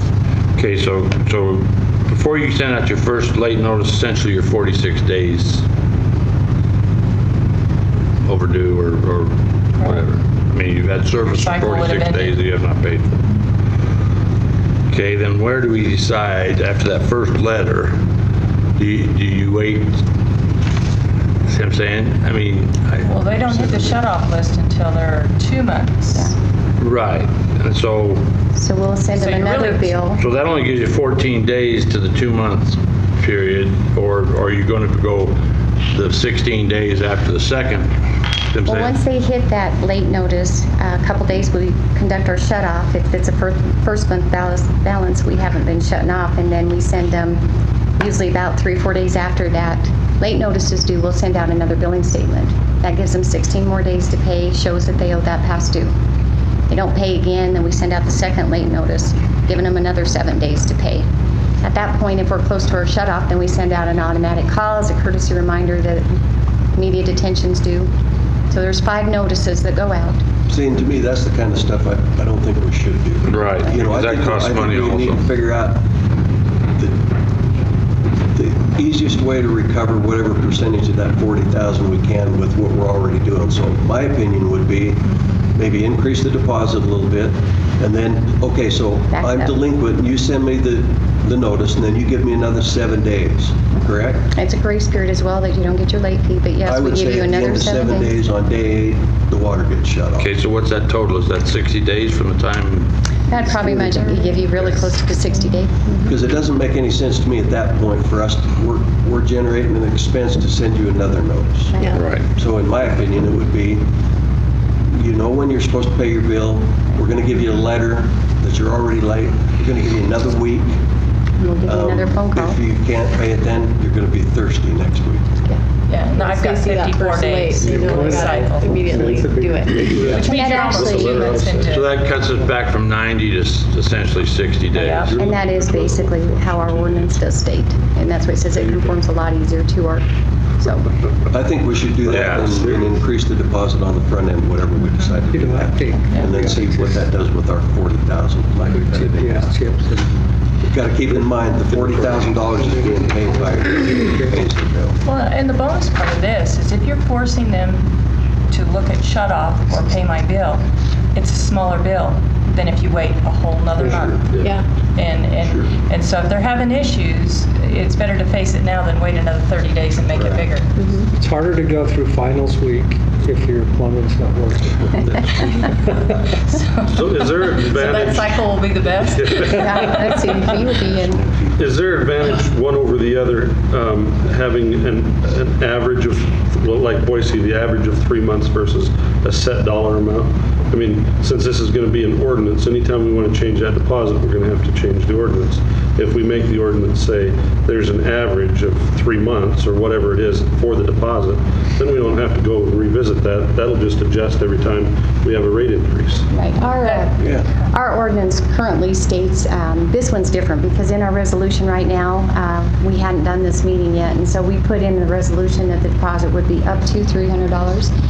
And if we get this to a dollar amount, legal has prepared an amendment to the ordinance to put that in there, but then future, after this year, if that's our amount, then we would just state that per our resolution so that we don't have to go into the ordinance each year.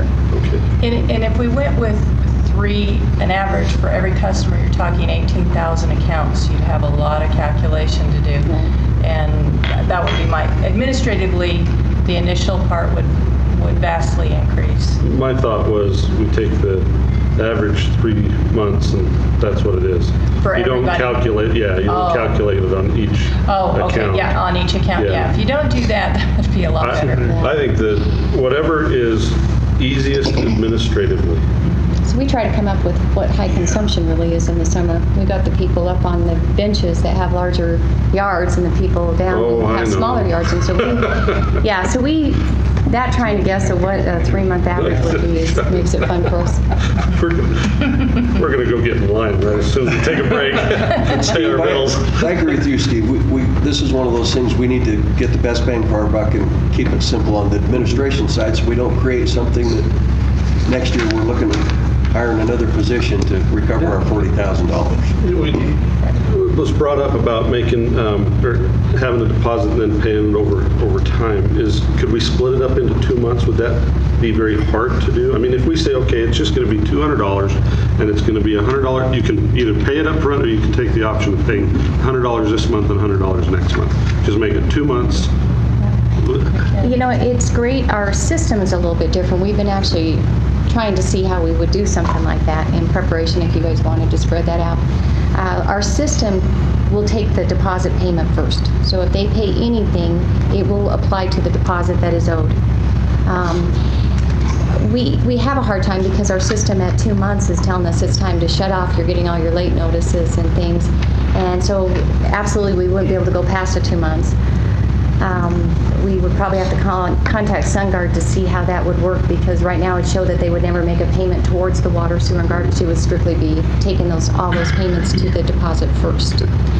And that's the way it should be, but it's just going to be a system mess for us unless we can see if there's a better way. Like I said, we've been looking at it now, and boy, we got some good, funny numbers coming out, didn't we, Joyce? Yes. Yes, it was and, fun. We'll check with SunGuard and see if there's a way to maneuver through that.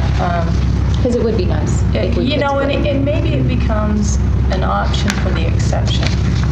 In other words, the customer comes to us and says, that deposit's really big. Can I pay for it in 2 months? And in other words, the status quo is you pay for it all at once. Yeah. If they make the request, then we would look at that option. But first, we got to make sure we can manage it. On the system. On the system side. No, I agree. I think you make it simple, like Gary was saying. We have a deposit. We average what it needs to be. That's what it is. I think we make it simple by saying not 5 notices, after 2 it's shut off. We just streamline this. Yeah. We pull it from both ends. We have a deposit that helps us, and we have a cutoff that helps us. We condense this down, and I think we just simplify it. I agree. I think that would be best. Councilwoman. I definitely appreciate that concern about streamlining it, because we don't want to make it more difficult for you, but I still think there's a way to do the tiers. It will only take you 30 seconds to pull the credit, and you can easily go to your chart and say that's what your deposit is. And it's easy, it's very simple, it doesn't take a lot of more time administratively.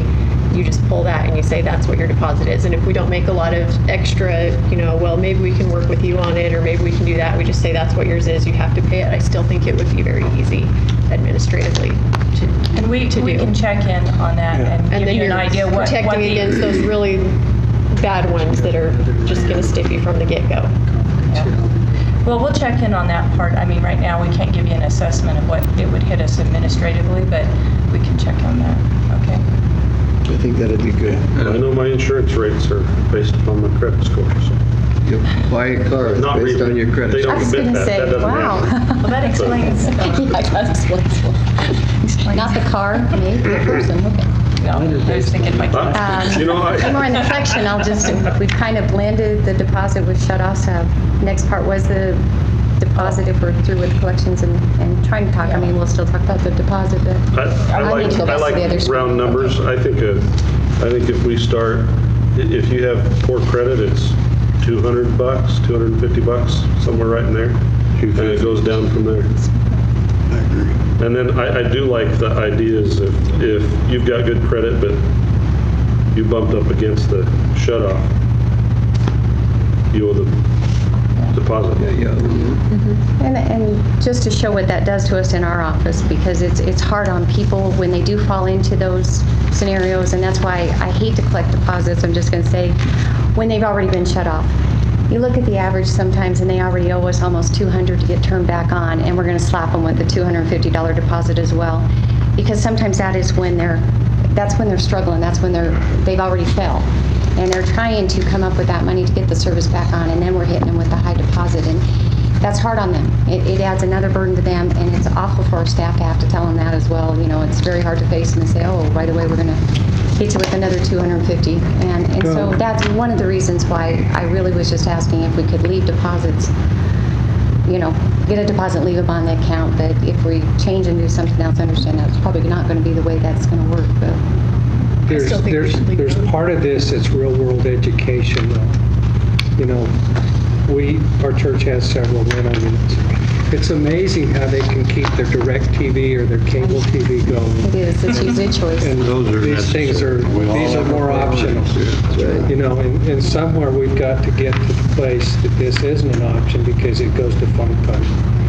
And so Well, and I think we have to kind of protect them. Let's not let them build up a big bill. And I think putting the squeeze on that part is an important element to protecting your customer. Yeah. If we start following the ordinance, it sounds like, if we follow the ordinance we have right now, we're shutting them off in 60 days. That's stopping at 1 month Yeah. Right. If we have to collect that $250 deposit after that, it's not going to cost them $500 because we're a month shorter anyway, so. That's right. If we don't like the higher deposit, there is the option that we could revisit. We could just try to squeeze it on the one end, like you're talking about the 30 days. If you want to keep it 65, you even want to go just to a $100 deposit. And we could see how this affects everything. And that might be a nice way just to try that for a couple years, a year, and then re-look at those numbers. Because we might really be able to tell a big difference on that one if that's enough. Because it might be, and that would be awesome if, we were only looking at maybe a $100 deposit with the shut-off earlier. Because it would take care of a lot of our accounts, and it would definitely be taking care of those renters that...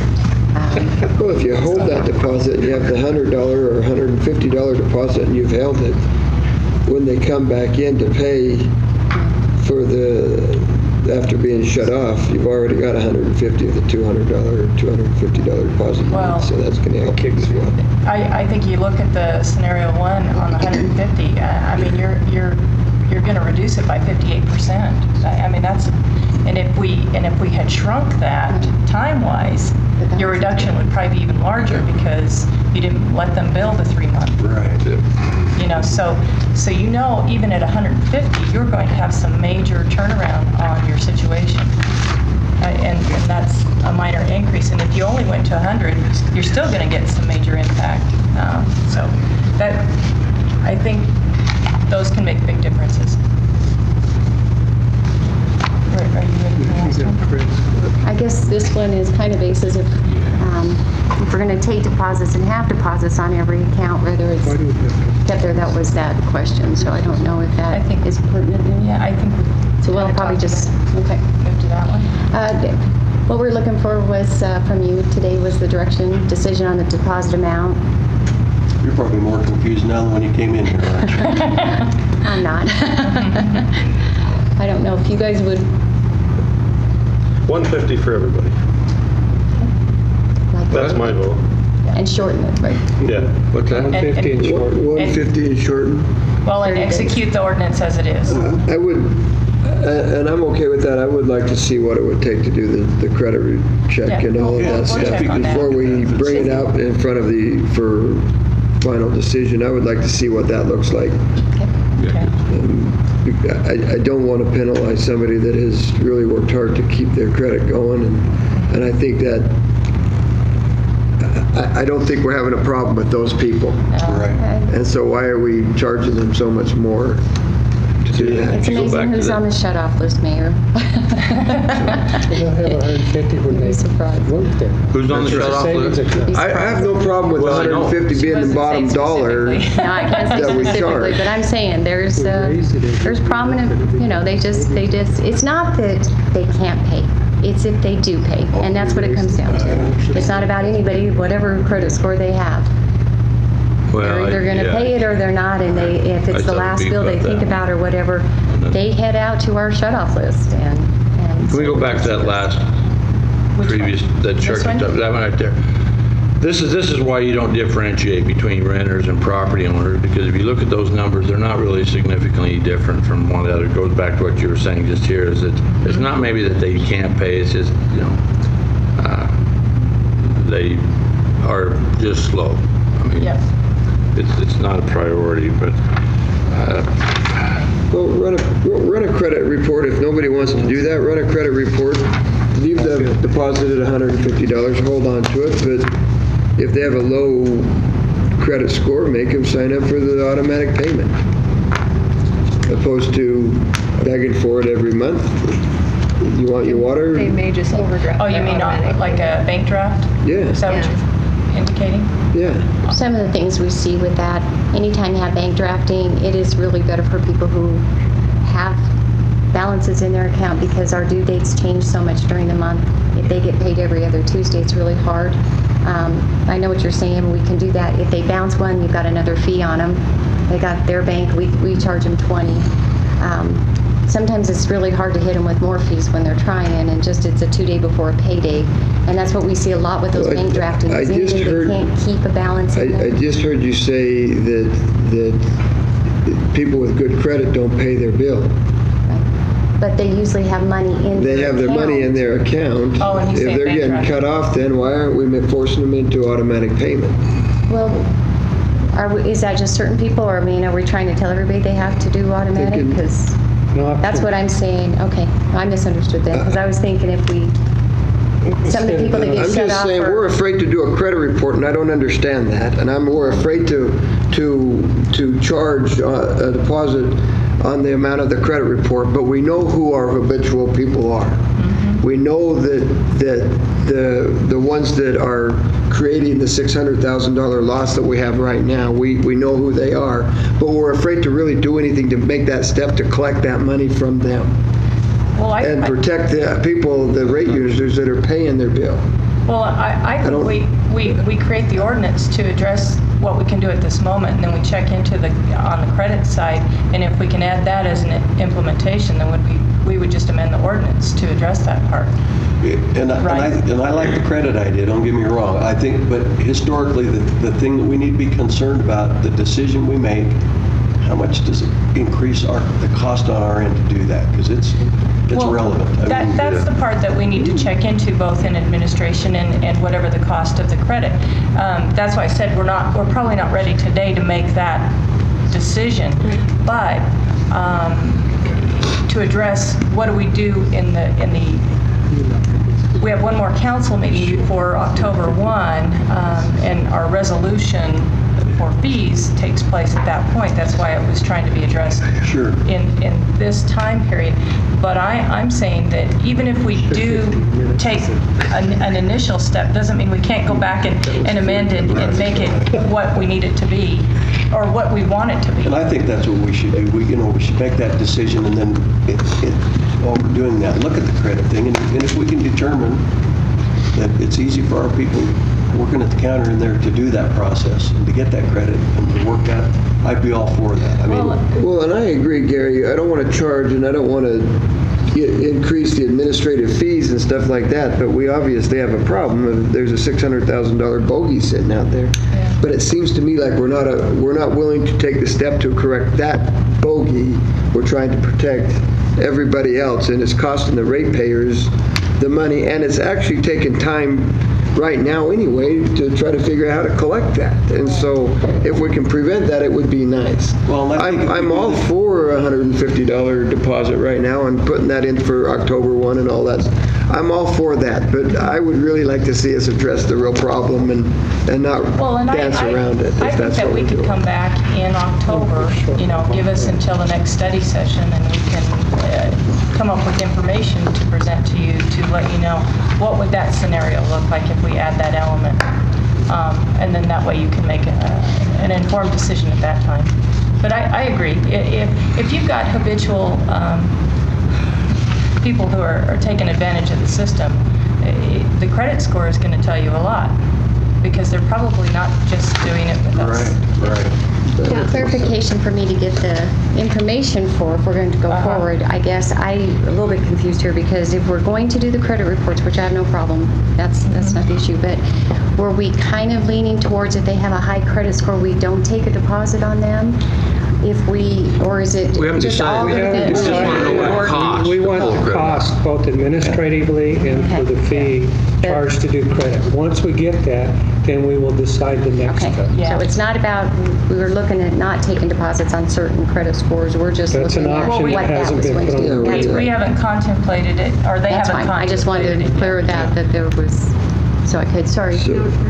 Okay, so I'm in support. If we have to do something by October 1 to make sure that we have something happen here, I think there was the $150 deposit thrown out there and nobody panicked over it. We have a comment right here. I do think we're going to get a lot of flack from that, because Chubbuck is at 60. So they're going to be like, you're more than doubling us. That's ridiculous. I think a lot of people are going to freak out about that. So I don't know if you guys have a concern. Chubbuck goes and raises theirs to 150. Well, what Chubbuck does. Everybody panics right now because they believe Pocatello is higher than Chubbuck until they move there, and then they find out that they really, truly are spending an extra $100 a month on their utilities anyway, and so. One of the things that Chubbuck does that I know that we took for just sending out that first month late notice. Chubbuck, the day after their payments are due, is a $50 late fee. And that, I can't even imagine having people come in after what I saw just for receiving a late notice on that. But so their fees are, $60 deposit, but if that's late, that's a $50 fee right then, the day after it's due. Okay. So they do have on top of what the bill is. On top of what the bill is. Okay. Jim? I really don't have any problem with $150, but I like what Buell does in terms of if they have a perfect payment record, that they get that back after 1 year. I'm totally against giving it back to them. Really? Like, would you ever give one of your renters back their deposit after they'd lived there for a year? You would? No, I don't agree with that. I'm saying, yeah, I agree with you. No, because you want it on the whole purpose of it is not to ensure that they're totally incentivized to pay while they live there because they want their water shut off. But the second they're gone, which is when you need the deposit, what do they care? They moved out of town. They don't care. I yield to your... Sorry. That's very good. I'm a little feisty.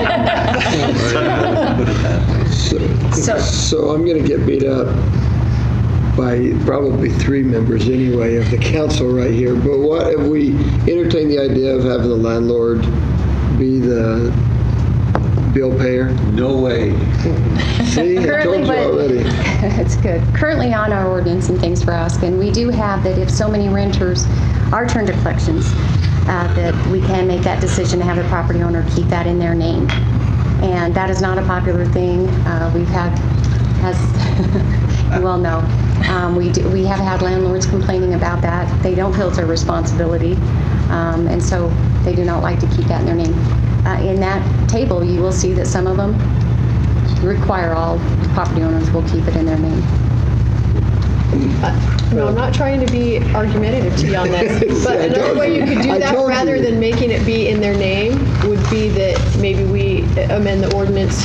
If there's a utility balance for that property, it gets a lien recorded on the property. I don't know, that's a legal question if we can do that or not. It would still make the property owner ultimately responsible, but they wouldn't have to Dean just got whiplash. You can't make somebody liable for another bill somebody else incurred. Anyway, I don't want to stir it up, quite frankly, but it sounds to me like we're okay with $150 for an October thing. Shorten the time, follow our ordinance, and cut them off at 60 days if that's what it says. Yeah. $150 day or dollar deposit, and then it's something that I think we ought to be talking about in the future on credit reports and the cost for administrative, and if we do a tiered thing or not. But I think if we need to do something before October 1 to help rectify some of this, then that's the direction I'm hearing. Well, the report here said that we would correct 58% if we had $150. Or greater, because you're cutting back 60 And then if we days. shrink it, we're probably getting to 72%, maybe higher. So we're making a big inroad just with this. And then the other stuff, I think Then I think there's the ripple effect of just having that awareness. Well, I was going to say, the minute you shrink your shut-off time, you may get more cooperation because they realize they aren't going to get to buy their time. If that doesn't work, we charge them $50 after that. The day after. We go to the day I think that was a good idea, but I didn't want to ever take that heat coming in. I don't know how they do it. I can guarantee we start doing this shut-offs at 60 days, we're going to get more phone calls. Right. Yeah. The day For a little while. when we started sending the bills out the way we should be in the late notices and stuff, we got a lot of phone calls. How we handled that was when we did have to shut people off because they were paying partial payments, and we did go out to shut them off to make them realize that it's not a past due balance anymore. What your statement said you owed, you owed. We didn't charge a reconnect fees. It's a learning process, and we would do the same thing for this. We'll go out, it's going to be a learning process, we can do that, we just won't charge a reconnect fee, but next time you will. Please be aware of your dates and stuff. So it's nothing that we're going to just... Okay. We have another comment. Well, okay, by cutting from 90 to 60 days, what does that do to the number? I mean, how many letters or emails or whatever do you send out then? What's the reduction? Is it 2 notices? Is it? Well, yeah, that's a great question. Our first late notices, we run upwards of 1,000 first month late notices that go out. Our second late notices have been great. They've been about 84.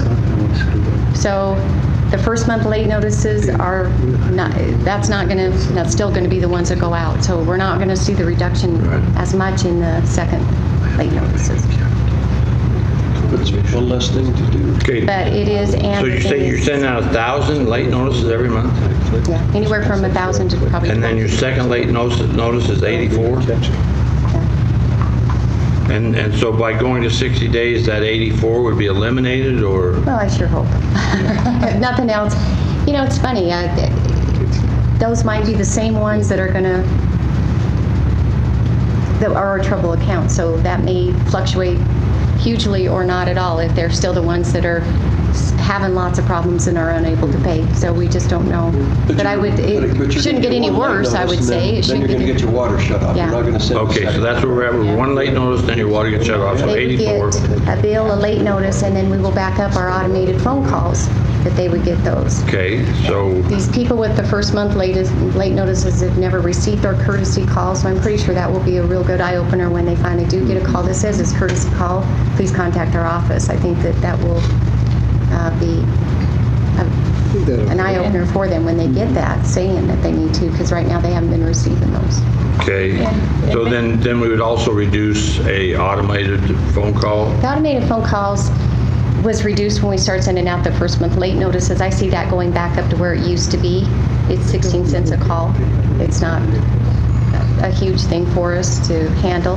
They're not very hard for us to send out, but I see that going back up to maybe that 250, 300 range for that first set of. Yeah, for okay. I see that. So it's just going to stay the same as it used to be. All right. Now, the $600,000, do we have a time in when we just say, okay, at a certain number of years, this is just uncollectible, and we just write it off? Or the credit bureau does 5 years that they can actively use the court system to collect on collections. After that, the only way that a debt is excused is if you wanted to excuse them, if the bankruptcy. We keep them on our accounts. We're not going through the court system at all, but the people that have moved away and then come back, if they are signing for service and they have a collection account with us, they need to pay that collection account before they can obtain new service, and that's how we collect a lot of ours. Years ago, though, the credit bureau charges 30% for everything we turn over. So if we get paid 70% of that. So a lot of our accounts are at that. It was about 4 years ago you guys supported when I had requested that we start having the people themselves pay that 30% instead of us. And so the last, going forward, it's 100% if they pay. We are collecting at 100% because we're adding the 30% to the account when it goes to the collection. And so that has helped us there, but we've got a lot of accounts out there that even if we recoup them, they're going to be at the 70%. So. And two things. On the reporting side, anything that's been turned over to collections in financial reporting, it's written off. Okay. We don't show it as being on the books anymore, even though we're tracking it so that we can collect if by chance they come back into our system.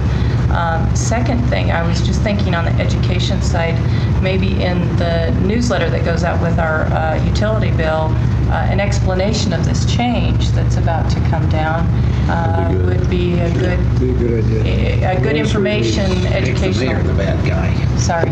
No, absolutely. I mean, the more information obviously helps our office. Well, we can do that, and we can have Logan do a news release, and get that out there as well. So it doesn't create as much panic because of the change. People have an opportunity to. After the first month late notices, we have seen a lot of people are taking advantage of contacting us to make arrangements, and that's what we wanted. They're starting sooner, they're starting with lower balances, and that has been a big, so there's a lot of them that are already doing what they need to be doing. You just always have that percentage that it is just going to never call you and never try to do anything, and that's where we wind up at the end. Okay, so to get the rest of my question answered, then essentially we have accounts out there that are going into perpetuity. 16 years old is usually about where we're sitting. Well, we went on the system in 1998, so I'm assuming that they're There's sitting probably on some there. 1998 accounts out there somewhere. Okay. But the important thing is that if we totally wrote them off, even though they're technically written off, if we totally wrote them off, then we would never have the opportunity of collecting if they came back onto our books. We just yesterday had it. Involved in leaving it there. No. There's no We had a statute of 98 limitations account on that pay or yesterday, something? just to let you know. Oh, on collecting it? Yeah. No. what? If it's our right to provide them We service, had right? one of our Okay. accounts from 1998 actually came in and signed for service yesterday and paid that, so. And did they say, you're kidding me, you still remember that? No, they said, well, I You think quoted I owe some correctly. money is what the thing that came out. Because when they come back in, they know that they're gonna, they know they owe it. And it doesn't matter how long, but yeah, they do. Most people usually do. That sounds good. Okay. Thank you. All right, yeah, thank you. This has been, it's just one of those things, just Cindy's worked for letting you know a the while on this information project. because it is a loss. I hate to see that. So anyway, and we have great customer service. I can tell you, when people turn on their water, they have water that's drinkable. Their garbage and everything, I hear that all the time. They have lousy customer service. Well, that only comes into play when you don't pay for that service you just received and you don't like the answers we have to give you, that you do have to pay for it. But I love our utilities that, I get to work with and everything, and I think they do an exceptional job for what we provide to people, and I think the rate is very reasonable for what they get and what they do. So it's hard for me to just see that it's not important to them to pay. It's tough dealing with customers in those kind of situations. I agree with you. It's hard. There's some pretty sad stories that are hard to do. Super. Thank you. Thank you. Thank you. Do we, council, do you want a 5-minute break? Well, that all depends on how long her presentation. Her presentation's not long. I could do it in 5. Just do it 5. Let's go. Okay, we'll Gotta move hurry on though, to 'cause I agenda gotta item go over to 7. water. Yeah, it's don't too think it's a late. shut-off day. Oh, she kept you here. They've already shut you off. Agenda item 7, fiscal year 2016 September budget amendments. Finance staff will be present to discuss proposed September amendments to the current fiscal year 2016 budget. Okay, good morning, Mayor and Council Good morning, members. Joyce. Stroshine, Chief Financial Officer. We have one more opportunity to amend the budget. So we have 8 listed amendments affecting 8 funds. You'll notice in the past 2 weeks, on August 31st and September 7th in the Wednesday's paper, we had the notice that went out for the public hearing. Today I'm going to explain to you and answer any questions regarding the amendments. And then on Thursday next week, September 15th, you'll have the public hearing, and then at the end of the meeting, you'll consider the ordinance. So in the general fund, we have one amendment for the mayor and council department. It's a new monthly event that the mayor is conducting. It's Coffee with the Mayor, and it's been sponsored by local businesses. So for the last 2 months, August, September, we're bringing in about $347 for this event, and so we're opening the budget for those dollars to have the expenditures that relate to it. In the street department, this is the other funds, we have $2,898,337 that we wish to amend. The first one is kind of a proactive amendment. It's to transfer monies to Fund 70 for future ITD project for Hawthorne Quinn. We're requesting to move $150,000 from the street department. This project is estimated at this time to be about $300,000. And it's supposed to execute in fiscal year 18. Due to their excess revenues that have come in this year and the excess reserves that we had in this fund, we're trying to do this to be a little proactive, put aside for these major projects that are hard to fund in a single year, shall we say. Recreation Department, we have replaced the hot water system at the Community Recreation Center. We received insurance claim proceeds for the expense of replacing that hot water system. This is an amendment to give the authority for the expenditure that took place, which is $44,894.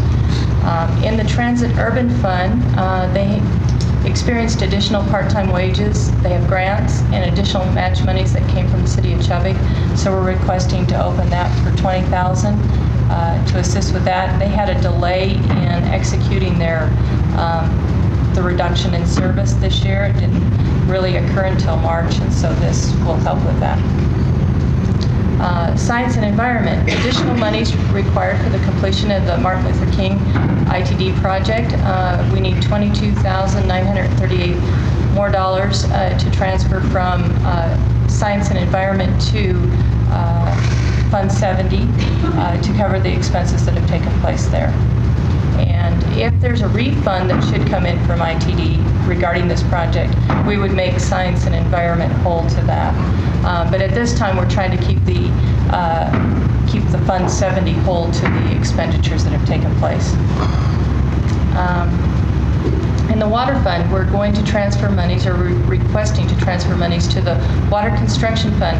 This is to represent what the water bond monies are left for the water rights. We need to move $2,544,208. This situation kind of occurred when we were building the water shop fund, or the water shop, and some of the other big projects, because Fund 31 actually was covering some of those expenditures, and so this is just an action to kind of clean up that situation. Ambulance, we had unplanned retirements in the ambulance fund. They are covered by contract with Bannock County, and it's $68,837 for those additional wages that were paid out. Eastern Idaho Development Corporation. This fund operates off campus, so to speak. We don't transact any of the transactions through our system. We receive a quarterly report. Speaking with Samantha, it appeared that they could have additional loans that go out in excess of what our budget authority was by $48,000. So we're just kind of requesting the amendment to ensure that we stay in compliance for the year with the projects that they have to complete through September. And this is a list of all the amendments by the funds for the $2,898,684. And so next week, after the public hearing, you will take no action at that time. At the end of the meeting, the ordinance will be presented, and at that point, you will vote on the ordinance. A question. Why are we taking ITD-related street services out of science and environment, not out of the transportation department? This project, for reasons that are related to storm sewer, which is Hannah's project, or Hannah's purpose in her fund. So she has technically funded all of the MLK project, all that landscaping and the stormwater part of that project. That was her portion of the funding. ITD covered the rest, and so that's the reason why it was moving out of Hannah's fund. And I'm just trying to keep the project whole to that. If I start making street pay for it, then I have to, if there is a refund that comes back, then I have to figure out what distribution, who gets what portion, right? And because I don't know how much that could be, or maybe. Remind us where the dollars for science and environment come from. They come from the water and the water pollution control fund. And by external ones too. You get the city of Chubbuck, Bannock County. I'm trying to think of all the surrounding agencies that help pay into that fund. So it's not a tax? It's not a tax. Okay. Thank you, George. Any other questions? Questions? Okay. I don't know if I did it in 5, but I think I was pretty fast. Pretty darn close to 5. As fast as any financial person's done something like that. So. Yeah, you talk numbers, I could go on forever. So thank you very much. Okay, we'll then move to agenda item 8, which is a council working lunch. Members of the council may choose to participate in a working lunch. It is not in the Paradise Conference Room. It will be in the Mayor's Conference Room to discuss general city topics. No formal action will be voted on. So we'll move into that meeting and go from there. Take a little break first. Take a little break.